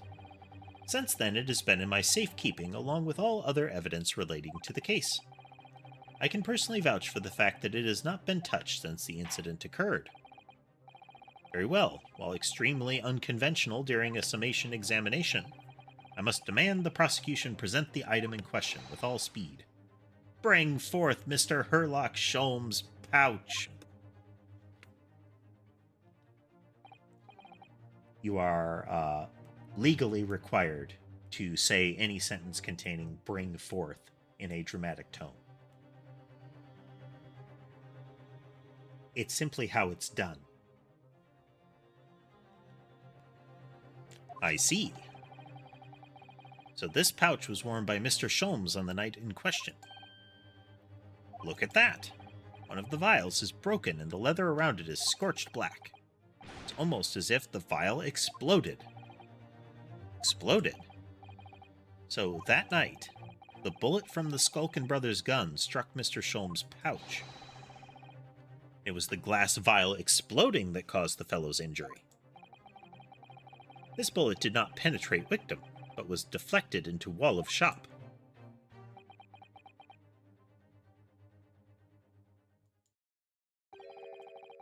A delightfully complex aroma. Well, it would appear one mystery has been solved at least. Though it has no bearing on the truth of this case. The bungling and burgling brothers shot the detective and the accused shot the pawnbroker. The pertinent facts of this case remain unaltered. But at least the mystery is solved. I can sleep easy tonight. Thank you, young man.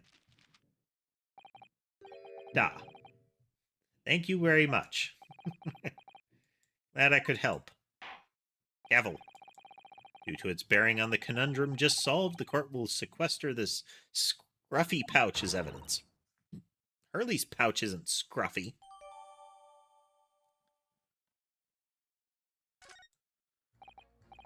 Well, now we gotta eyeball that.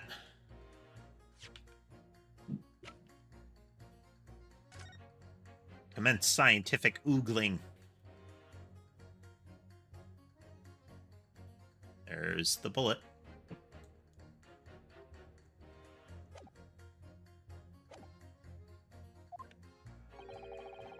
It would appear the defense is somewhat struggling to alter opinion, Please, my lord, a little more time. After all, that's a new piece of evidence. Be very valuable. Can't overlook anything here, Ryunosuke. There's still a way to turn this around, somehow.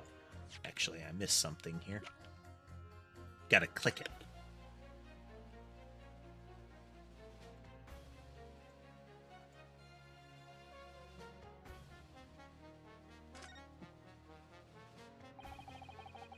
Really scorched badly just here. The strap is broken. Look. Must be where the bullet hit then. Let me see here. There we go. Had to peel it back.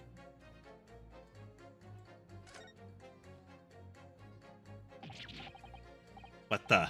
Iris, look. Behind where the broken vial was. Do you see it? That's the Skulkin brothers' bullet. A stroke of luck that it hit his pouch. It was an amazing discovery. What this means is there were 3 bullets fired at Windibanks that night. We found exactly what that juror was talking about. The 3rd bullet. Was it fired by this? It was fired by another gunman. Ha ha!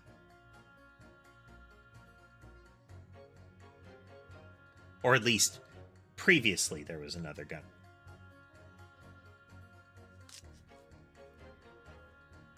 Press that juror again.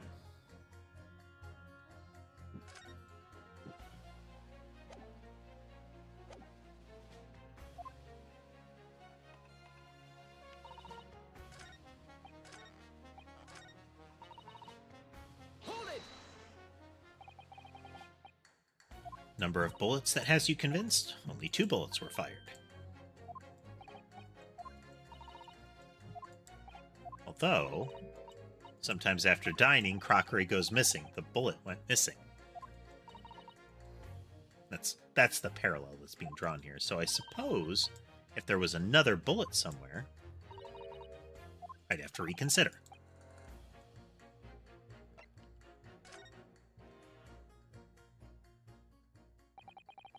Allow me to show you, then, the third bullet. Take that! Here it is. We considered it just now. We discovered it just now. Yes, on the night in question in Windibank's pawnbrokery, another bullet was fired. Thump. What is this new trickery, you Nipponese conjurer? Where did you find that bullet? I like how there's a lot of assertion that it can't possibly be that he knows what he's doing. It's that he must be a sorcerer. Like, it's easier to establish that black magic is at work than that the person could possibly be competent.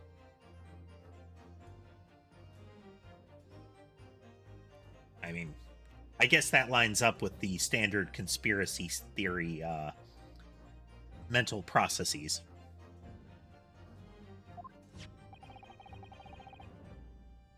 Easier to imagine the most complicated, convoluted, impossible to hide global conspiracy than it is to believe that it's just a coincidence.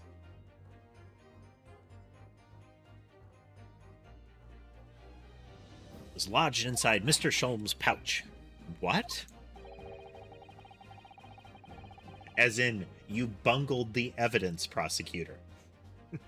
This pouch was removed from around Mr. Sholm's waist before he was taken to the hospital.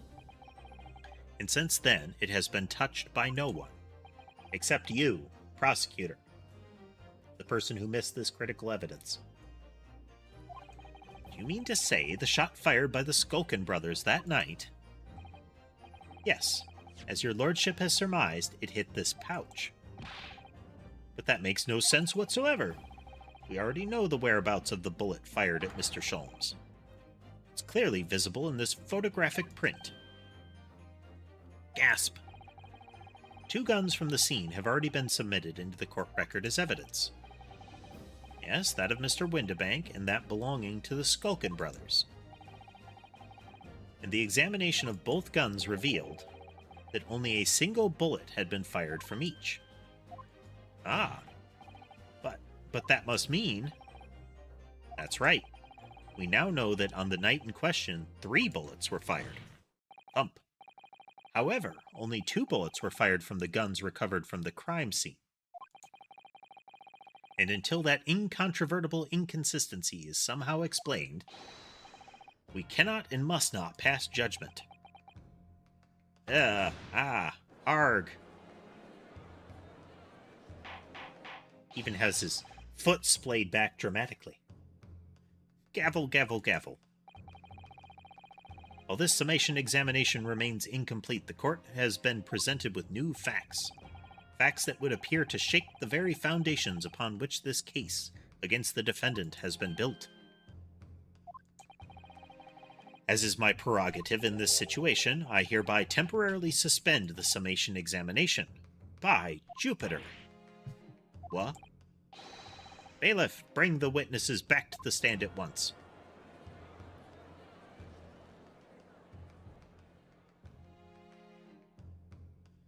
You know, they've made statements that sound like they're afraid of Von Zeeks. You know what he'll do if we blab now. But are they afraid of someone else? Witnesses.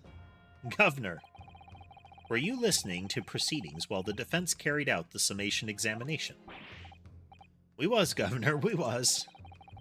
Perhaps we can dispense with the tedious preamble. Simply answer this one question.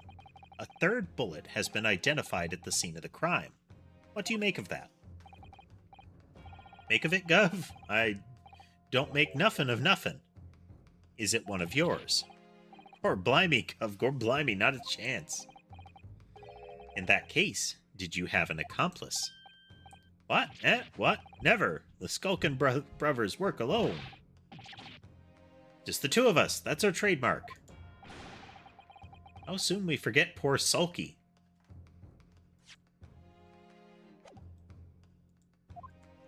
The third brother they've been looking for, apparently. Only 2 of the bullets from the crime scene originated from the firearms we have in evidence. The third bullet was fired from another gun. Where is it? Lumi, that's an head scratcher. Counsel for the defense. Yes. I would like to hear your thoughts regarding these new developments. The third bullet in the mysterious missing firearm, from whence it came. Thinking back over the testimony we've heard and all the evidence we've seen, I think I'm starting to form a picture of what really happened that night. My lord, I think it's clear what this third bullet tells us. They had a secret accomplice. On the night at Windibank's pawnbrokery, the brothers must have been working with a third man.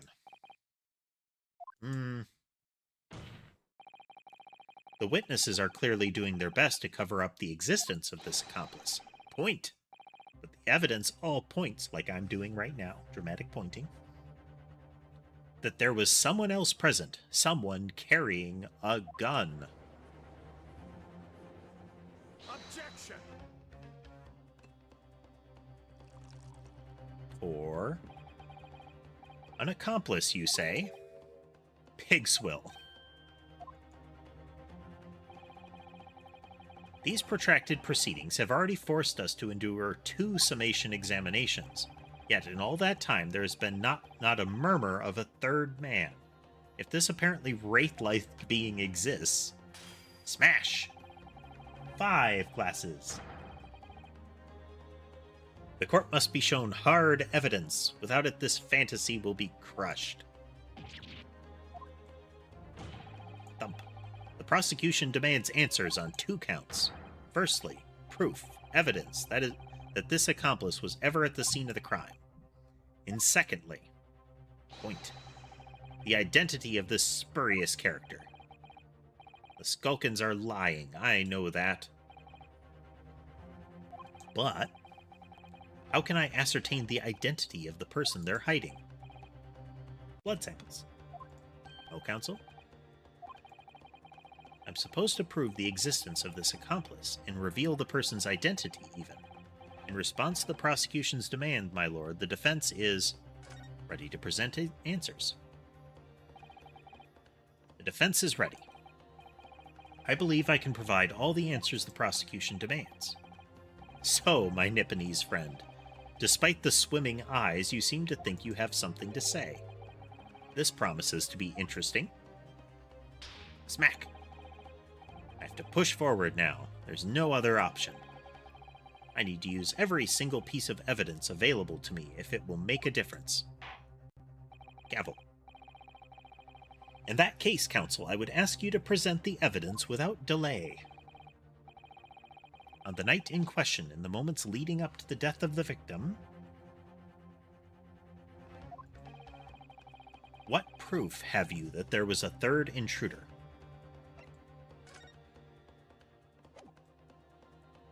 Think the blood samples. Take that! The evidence is right here, in this portfolio. By Jove, that portfolio again. Do you expect the court to rifle through your papers itself? Be more specific. You claim one of those blood samples proves the presence of a third intruder. Which one is it? This one. What am I looking at here? There appears to be some green paint or such like around the bullet hole in the center of the calendar. That's a bloodstain, my lord. A bloodstain? Green blood? Curious, even for you. If the court is to understand that the intruder was some unhuman creature, it's something developed by Mr. Herlock Sholmes.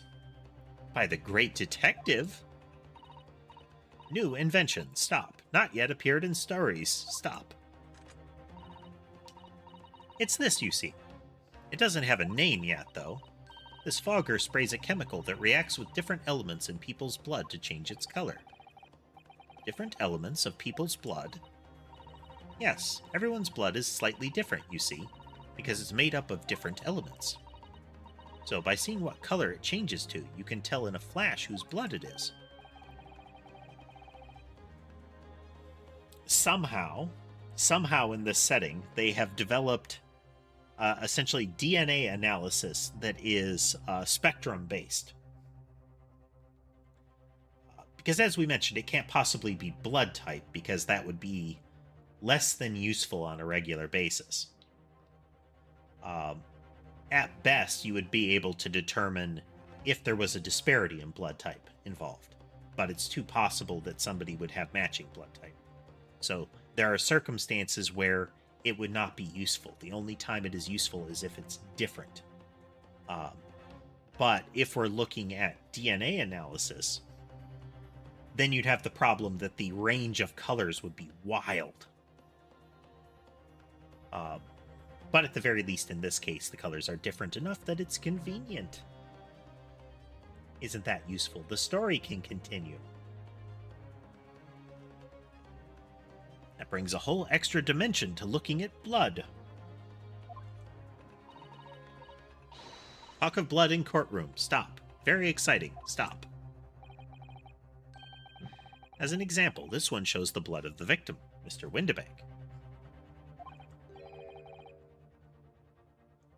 A striking blue. Yes, so you see, the green color of this bloodstain on the calendar shows that someone else was shot in the main part of the shop. Now hold fire there, young man. Could be some unrelated incident, couldn't it? No, it's not unrelated. The date showing on the calendar is the date on which Mr. Windibank was killed. By golly. Therefore, we can assume that whoever was shot on the same day. Then whose blood is it? Well, the Skulkin brothers in the stand don't appear to be suffering from any gunshot injuries, which means it must be the blood of somebody else. The third intruder, in fact. Thump. Whose identity the court is still waiting to hear. You can't delay this any longer, my learned friend. Who is this alleged third intruder? Eggert Benedict. Thump. The man's name is Eggert Benedict. Eggert Benedict? Who on earth are you talking about, counsel? He paid a visit to Windibank's pawnbrokery on the afternoon before the incident took place, when the accused attempted to deceive the pawnbroker into releasing this article into her possession. That's right. The man identified by the defense, Mr. Eggert Benedict, then attempted to take the article from the defendant by force. Broker. Yes, sir? I believe this filthy pocket thief has just redeemed an article from you, no? Yes. The article in question belongs to me. I demand for it to be returned at once. Now that's a lie. What are you trying to pull? Give me back my overcoat, you wastrel, and needless to say, any music box discs, too. So a reminder that he mentions a second one. The one we have is not the only one.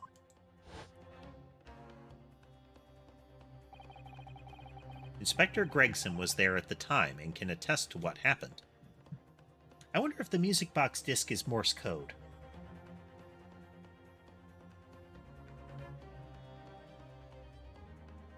Like an encoded or just in general an encoded message, but Morse code would be possible. In the end, it was the inspector himself who took the disc. Can you corroborate this account, Inspector? Yes, my lord. That's more or less what happened. And in the interest of being thorough, I asked Windibank for a print showing the fellow. Taken from one of his red-handed recorder's gubbinses.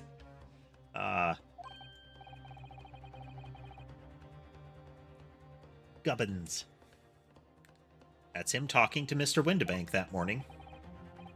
And you claim this man is the brother's accomplice? Thump. Well, Mr. and Mr. Skulkin? Never seen the geezer before in me life. On me life, Gov, on me life. Never seen him. Well, somewhat unsurprisingly, it appears our witnesses disagree with the assertion. I'm sure your lordship recalls my learned Nipponese friend's actual assertion, which was that he could prove the identity of the alleged accomplice. Yes, and I can. Then show us the evidence. I agree. We must see proof that the clean-cut gentleman in the photograph is the filthy criminal you say he is. Dramatic switch to a black background.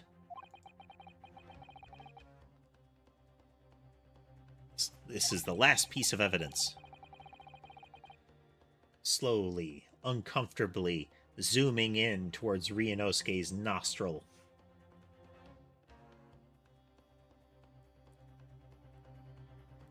I had wondered this previously. I can't remember who it was zooming in on before. I think it might have been Von Zeke's, but it just kept going for a long time, and I was wondering, if we just sit here and wait, will it stop? I mean, it did stop, but in the same vein here, it was drifting dangerously close to that right nostril.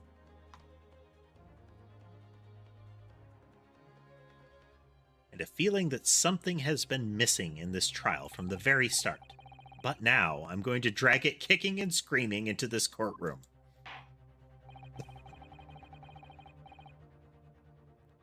You ready to present your answer to the court, counsel?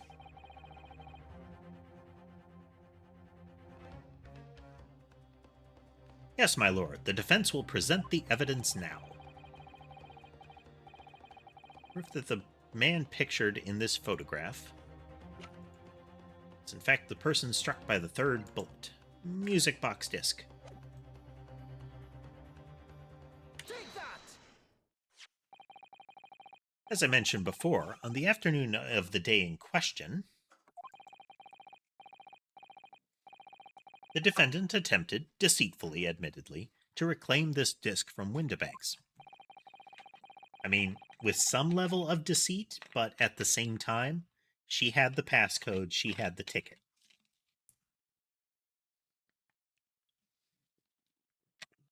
Well, we don't know. We don't necessarily know for sure that she had the passcode, but the fact that Eggert could see it on the notepad implies that it was written down for some reason, and it would be weird for the for Windibank to write it down when it was already in the book, because the way they described it is he would write it down to compare it directly to the book to make sure it matched. So she gave the password, she had the ticket. By the process of the pawnbroker, she can reclaim it. And she can claim it as hers. She has all of the stuff necessary. Which is because it's not like even Mick Gilded would be the one that could then claim it, because it was the driver that actually dropped it off. The identity of the person picking it up isn't supposed to matter here. This is when the aforementioned Eggert Benedict appeared on the scene, I believe. This man then attempted to purloin the article from the defendant's possession, no? That's correct, my lord. I myself was present at the time. It was following this that a minor incident occurred. But of course, sir, here is the disc for you. They called out that that coat didn't fit him. You can see how the opening of it goes straight down. He wouldn't be able to close it, and then his shoulder, the whole back seam is like stretched out or ripped of the shoulder there. Very well. Yeah, you could see it right there. Back right shoulder is all torn open. And I shall bid you farewell. Say goodbye to style. Wait a minute, that disc is mine. Huh, what do you think you're doing, you little tramp? You've drawn blood, you filthy animal. Being a music box disc, it has countless small but sharp metal protrusions all over its surface.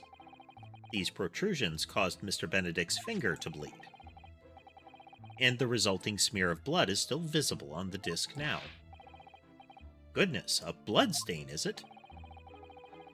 And my assistant and I have just analyzed the bloodstain here in this very courtroom, using my trusty fogger gun. Yes, and we added the result to this portfolio. I say, it's green. It's exactly the same color as the blood around the calendar. The evidence is conclusive. The man calling himself Mr. Eggert Benedict, who was in Windibanks earlier in the day, is the accomplice who is present at the scene of the crime that same night. Those two brothers now, they're sweating buckets. Oi, who are you talking about? It's boiling in here. My lord, it is the opinion of the defense that Mr. Eggert Benedict should be summoned to the courtroom to testify. It would certainly seem that we can ill afford to ignore this gentleman's apparent presence. This has gone on long enough now, this flagrant ignorance of the mechanics of law. Or Herlock Sholmes, you say? Yes, I've heard the name. The protagonist in a series of short stories for the vulgar classes. A god of detection or some such. And now you employ chemical substances devised by this fantastical persona in the highest court of the land? Do you expect us to take you seriously? The samples made by this plaything are not fit to be called evidence. So the bloodstain turned a shade of green. What of it? Here's to you successfully proving that no other blood in the world would turn the same color. Ah, well... boot! And pray, do not even think of suggesting that we should take Mr. Sholmes' word for it. Is he right? Is Mr. Sholmes' concoction a load of rubbish? I don't know. I mean, he is a great detective. What are you talking about? We can't let him get away with that. I knew it would come to this. Of course, Mr. Sholmes' invention isn't going to be recognized by any official body. But what other choice did I have? I'm just remembering what Father Christmas over there said before. About how he was temporarily suspending the summation examination. Ah, in other words, flip, the examination isn't over yet, is it? Good grief, what did you just say, young girl? And in a summation examination, the decision as to whether or not the trial continues is in the hands of the 6 jurors, isn't it? So the way I see it, it doesn't matter what certain other people think of Hurley's invention. At least, not for now. She's right. Young lady, you have quite the devious mind. It really just comes down to one thing. Whether these ladies and gentlemen of the jury are convinced by what you say, Runo. Is that about right, would you say? Or did I misunderstand something? Unbelievable. Mr. Sholmes' partner is a force to be reckoned with. Iris Wilson, sharpshooter.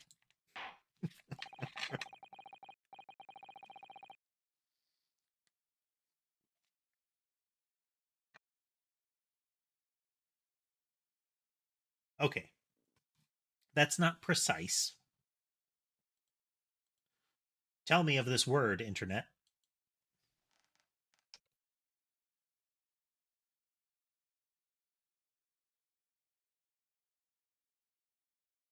Like, it's presses. Okay. Or thereabouts. It's a summary, essentially. That shrewd presses of the situation from an entirely unexpected source. It must be acknowledged that the previous summation examination has yet to reach its conclusion. This is absurd. Ladies and gentlemen of the jury, the court now looks to you for your final leanings in this matter.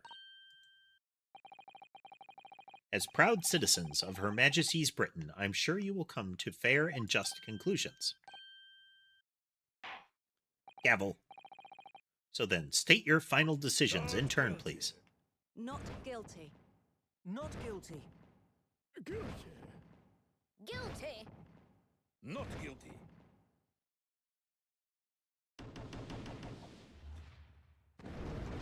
Looks especially cool when they cross over like that.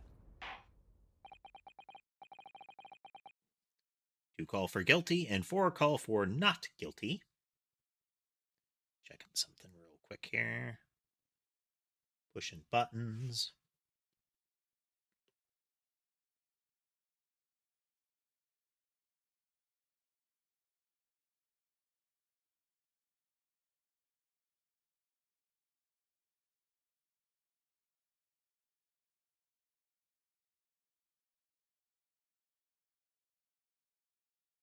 Okay. 2 call for guilty and 4 call not guilty. Such is the outcome of the summation examination. My lord, with all due respect, this is an outrage. The prosecution refuses to accept this decision. On what grounds? If these jurors are persuaded by some half-baked concoction devised by a pretender to real police work, then they are too ignorant to be trusted with judgment of anyone's guilt. Way to sway the jury, man. That is a bold and unconventional argument. Let's see how the jurors react to that one. I'm sorry, Lord von Zeeks, but the outcome of the summation examination cannot be ignored. This trial will continue.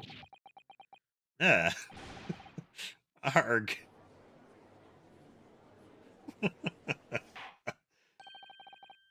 Nevertheless, we find ourselves in a rather awkward situation. The defense has very reasonably requested the subpoena of a new witness. But sadly, I fear that will be impossible. What? The name of the gentleman gave for himself, Eggert Benedict, is quite clearly false. I don't believe it. Just when I'd managed to prove the man was there that night. Could I say something? Who was that, please?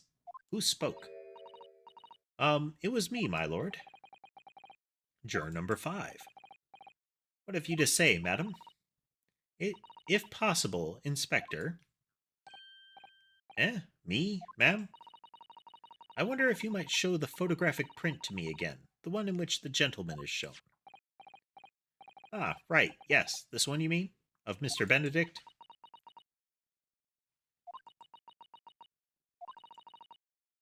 Yes. There's no doubt in my mind. Juror number 5, you don't mean to say you know this man?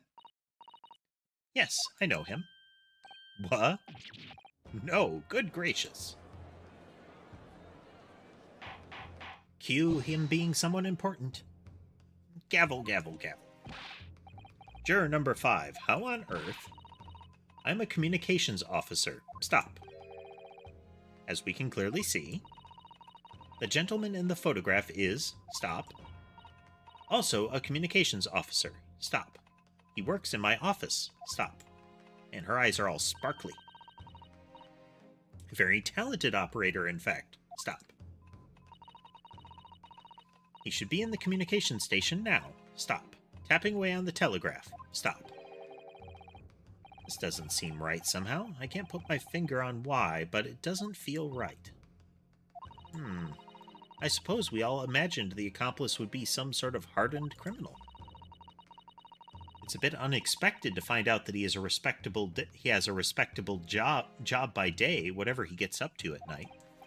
Well, inevitably, then, he's got to be the spy leaking data.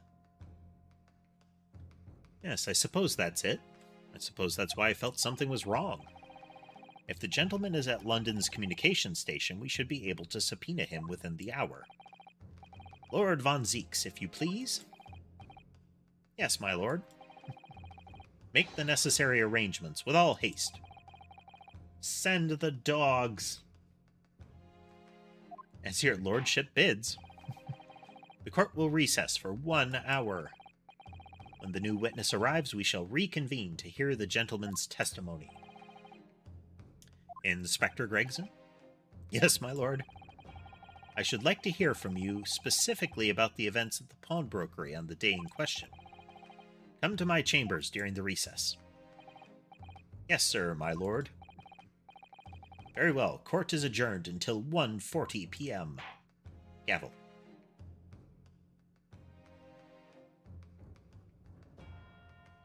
To be continued. We've still got time. We're going to keep going. For whatever reason, our to be continued markers are happening about half an hour before the end of stream.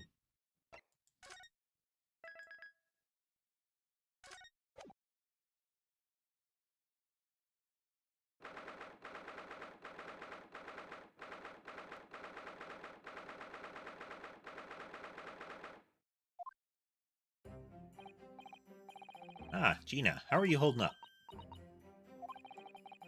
I'm starting to feel quite warmly towards her frequent cold shoulders now. Ginny! Are you all right? Why aren't you saying anything? What's the point, eh? Why go to all this trouble and fight so hard for the likes of me? What?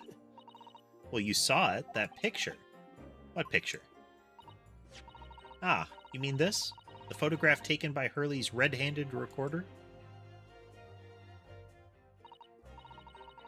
Well, I didn't think it would have captured a scene like this, that's for sure.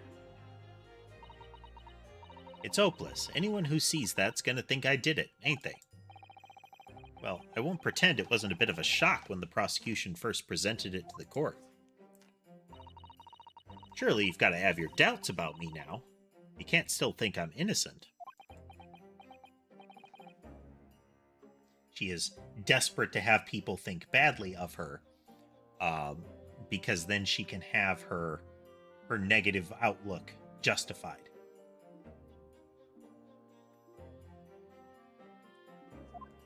Of course I can. Ginny, why don't you talk to us?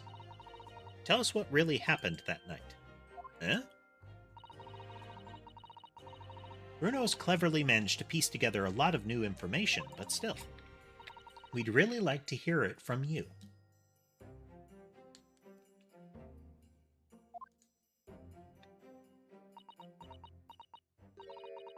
All right, then.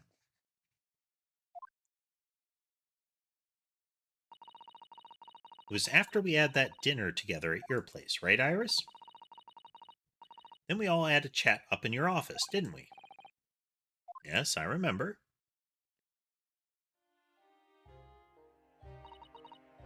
After that, I just couldn't get to sleep. So I slipped out and went down the street to the 2-to-1, to Windibank's place. I had to know. Okay. I've been having a good time trying to figure out what all these little sayings she says are.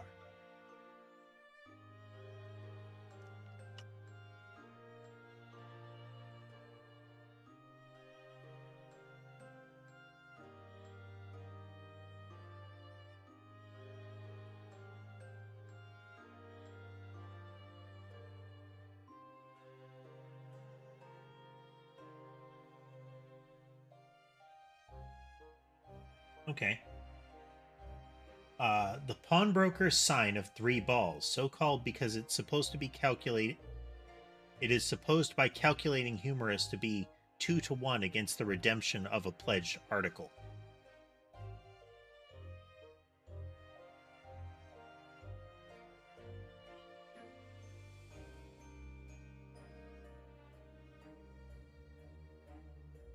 Okay, so yeah, it is. It is slang for a pawnbroker. If Iris's story was there or not, the Hound of the Baskervilles? I don't know what it's about or nothing, but if you had to ask me, there's something in it that Sholmes don't like. Something what he don't want people reading. So that's why he lied to Iris about sticking it in lug with Windibanks for safekeeping. At least that's what I thought at the time. So you broke into Windibanks? I just had to know if it was there or not. I mean, I had no idea all of that was going to kick off, did I?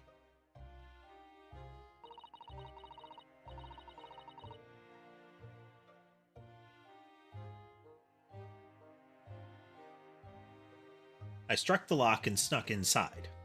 It was dark as you like in there, so I gave the oil lamp on the counter a bit of wick. That's when...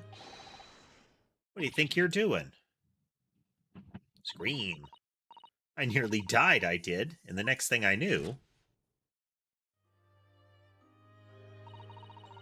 I'd grabbed the gun off the counter and was waving it in the air like I don't know what.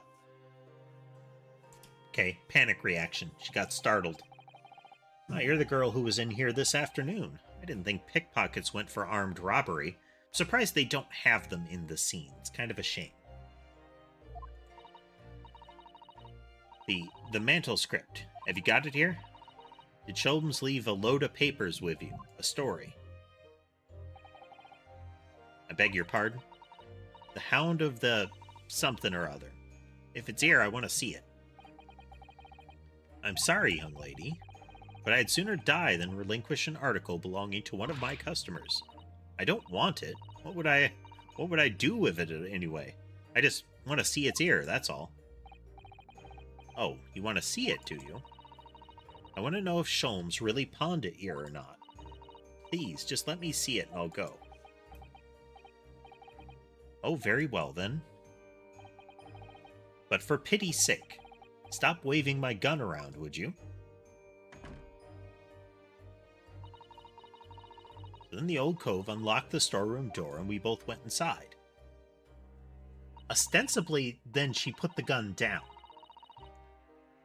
It was there, all right, the mantle script. Sholmes weren't lying after all. You did all that to check for me, Ginny? Anyway, then there was a bit of a kick-up out in the main bit of the shop. The Skulkin brothers arriving on the scene, yes? Was that noise? Someone's breaking in. Dear me, is there some burglars convention here tonight I don't know about? I forgot to shut the door behind me. Sorry. Better go and take care of it. Could I possibly have my gun back? Okay, she had it with her. So she... Oh, well, I'll come with you, and... Now, don't be foolish, young girl. You must stay right here. Don't leave this room under any circumstances. And with that, he took the gun out of me hands and walked back into the shop. I'm back in the storeroom, like he said, straining me ears in the dark to hear what was going on. It sounded like they got into a bit of a scrap. Started to think I should help, see? So I was just about to go out into the storeroom myself when... 2 gunshots. Heard a couple of shots go off. 2, I think. Almost at the same time. It was, right at me feet, lying face down on the floor. It was right next to the storeroom door, so I slammed it, shut and locked it, quick as you like. Because you thought whoever had shot Mr. Windibank might come after you. Yes, so I went to grab the old cove's gun. I figured I'd put up a fight at least. When I got a better look at him, I knew.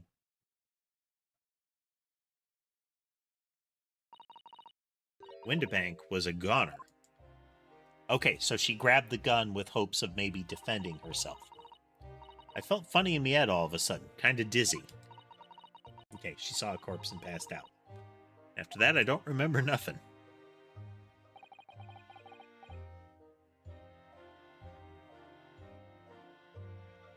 That must be when you passed out, Gina. If I hadn't done what I done, the old cove might still be alive. Did you tell the police everything you just told us? Of course I did, but they didn't believe a word of it, did they? All they said was if I kept telling lies, it'd make things even worse for me. Which is... It's another one of the irritating things is when new truth comes out that aligns with the witness's story, they don't, or the accused story, they don't, you don't see them like lending credence to it. It still is, no, you have to prove the prosecution wrong. It's not, hey, there's evidence that the accused isn't lying about what went down.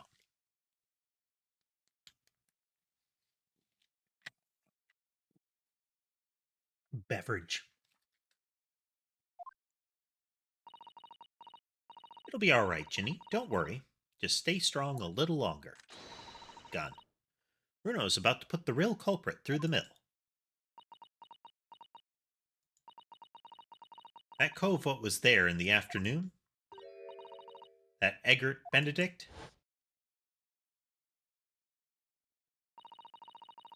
I still remember how he looked at me, like I was nothing. He was there that night. We don't know his real name yet, but I'm convinced that he's involved somehow. Anyway, thank you for telling us what happened, Gina. I appreciate your honesty. You what? You can leave it all to Runo's capable hands now, Ginny.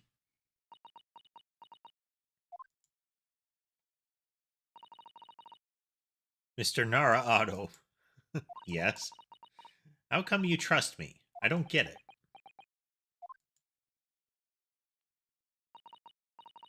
I mean, have you forgotten what happened the year before? Come on, it was only 2 months ago. Me and McGilded, we told you a whole pack of lies. And you got the bog trotter off with him, even though he was a killer. No, I could never forget that. Oh. I did what I thought was best at the time, but the pain of that error of judgment doesn't get any easier to bear. Still, don't forget that I also made you a promise. I told you that I'd be on your side to the bitter end, no matter what. But what if I'm lying? You could be working to get another killer off the hook, for all you know. I was once in your position, Gina. I was the accused in a trial. You were. Before I left Japan, I was accused of murder. And strange as it might sound, the circumstances of the crime were pretty damning. I was sure that no one would believe it wasn't me who'd done it. Oh, Runo. But there was one person who stood up for me, who believed in me, and was prepared to defend me. My best friend.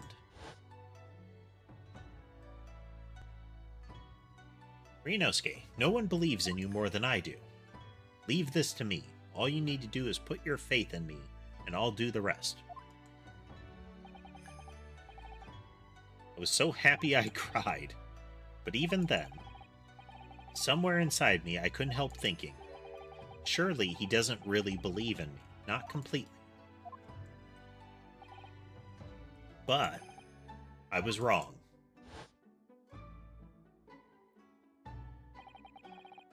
As soon as my trial began, it was obvious that he had an absolute, unwavering belief in me. A lot of the same gestures that Naruhodo does clearly originate with Kazuma here.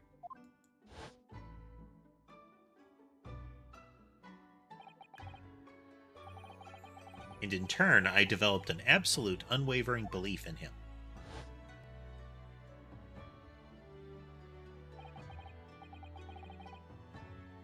Since then, I came to realize, if you want someone to believe in you, you have to believe in the other person first. What are you saying? I just noticed she has really nice suspenders. I mean, they look nice. They wouldn't be nice because they're really pointy at the bottom. It is obscured by the chrome of the UI, unfortunately. That is something I'm working on. But they're like arrowheads almost, so If you sat down, there's a decent chance that, like, your thighs might get jabbed a bit. But they do look pretty. No matter what happens, I'll keep believing in you. So you don't need to worry. I won't let you down. Yeah, you can see a bit of them, but you still can't see the actual points. Form over function, you know? Even though I'm a diver and a no-good liar, you're not like McGilded. I know that. Eh? That's right. You're our friend, Ginny. Iris, we know you better than you think. And we've come to the conclusion that you're someone we can trust.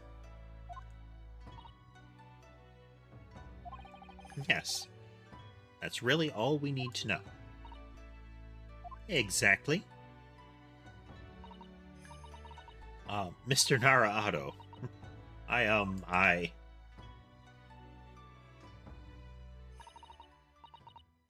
Sniffle. She tilts her hat down so you can't see her cry. Defendant Gina Lestrade and her legal representative.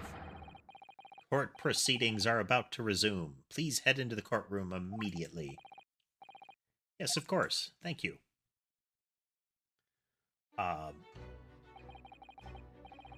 We're going to see if we can get to at least the introduction of the next guy, and then we'll save and stop for the thing.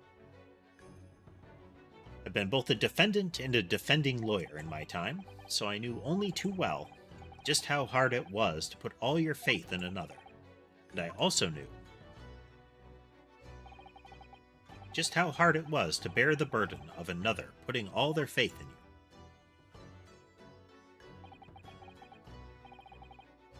This is it at last, the final chapter, the final battle.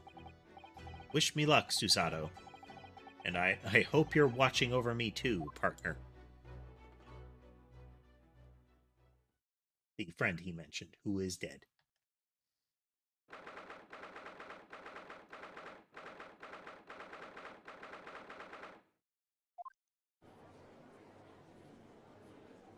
All right, they've added space for another person at the witness stand there. I hereby call this court to order as we resume the trial of Miss Gina Lestrade.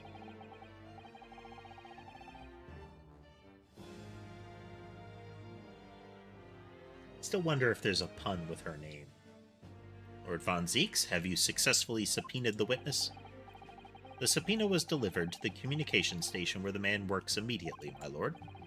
However, the heavy rain has delayed the arrival of his carriage, it would seem. They indicated heavy rain. Iris mentioned it. I see. Then let us turn our attention to Inspector Gregson's precis of the case record of the case heard by the court this morning. The glaring omission of the third bullet in your report is a serious blunder, Inspector. Yes, I can only apologize, my lord. And although the defense's chemical analysis of the blood at the scene makes for a compelling argument, I cannot permit such untried methods to be used as evidence in my courtroom.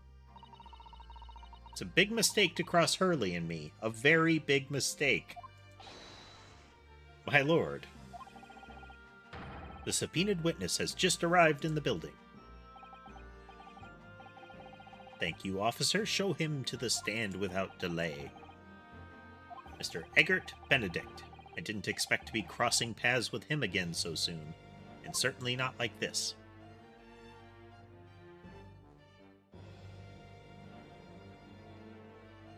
So fancy.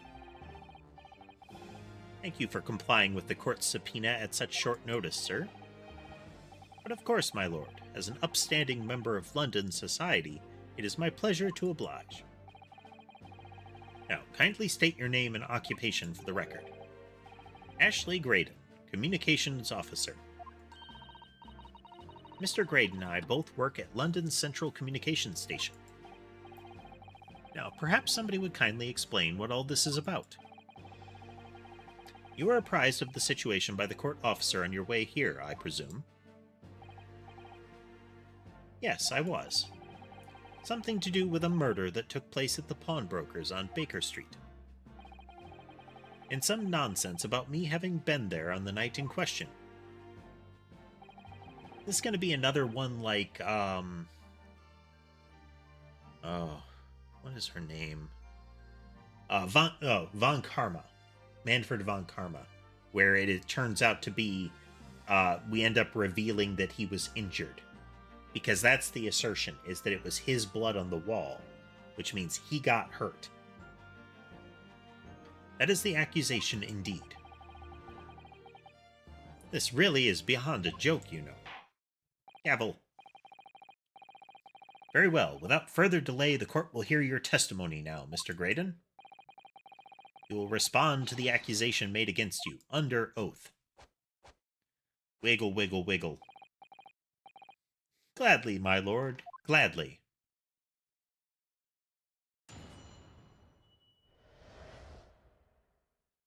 Okay, we're going to stop right here because it'll be a good pickup spot the next session. Put down some saves. Another good one. Bit of a frustrating spot, but that was self-inflicted. Game is still holding up. Still holding up very well. I do like how we have a lot of interconnected threads that they are regularly bringing up, and that are influencing the trials as they go. Not universally, but we can see that chain going on. Even in the background, it's mentioned things like Sholmes mentioning the all of the money put aside for a project in the bank across the street, and the constant references to the it's like the Crystal Tower or something like that. That kind of thing. Definitely a lot of foreshadowing and little hints and tips going on about what may be to come, which is good. Which is good. Now let's see. Next session will be on Friday officially. I haven't decided if or when the next Remnant stream will be. Those are likely to be ad hoc. But we'll see. We'll see. Those can happen at any time. I'll just do that. I am playing quite a bit of that. If you do like a bit of the Souls gameplay, but you also like some third-person shooting, excellent game. Try it out. But yeah, like I said, we will be picking up again on Friday with more Great Ace Attorney. So I hope you all have a nice night. I hope you all had a nice night already, and I hope it continues to be. And I hope to see you again on Friday. Have a good night.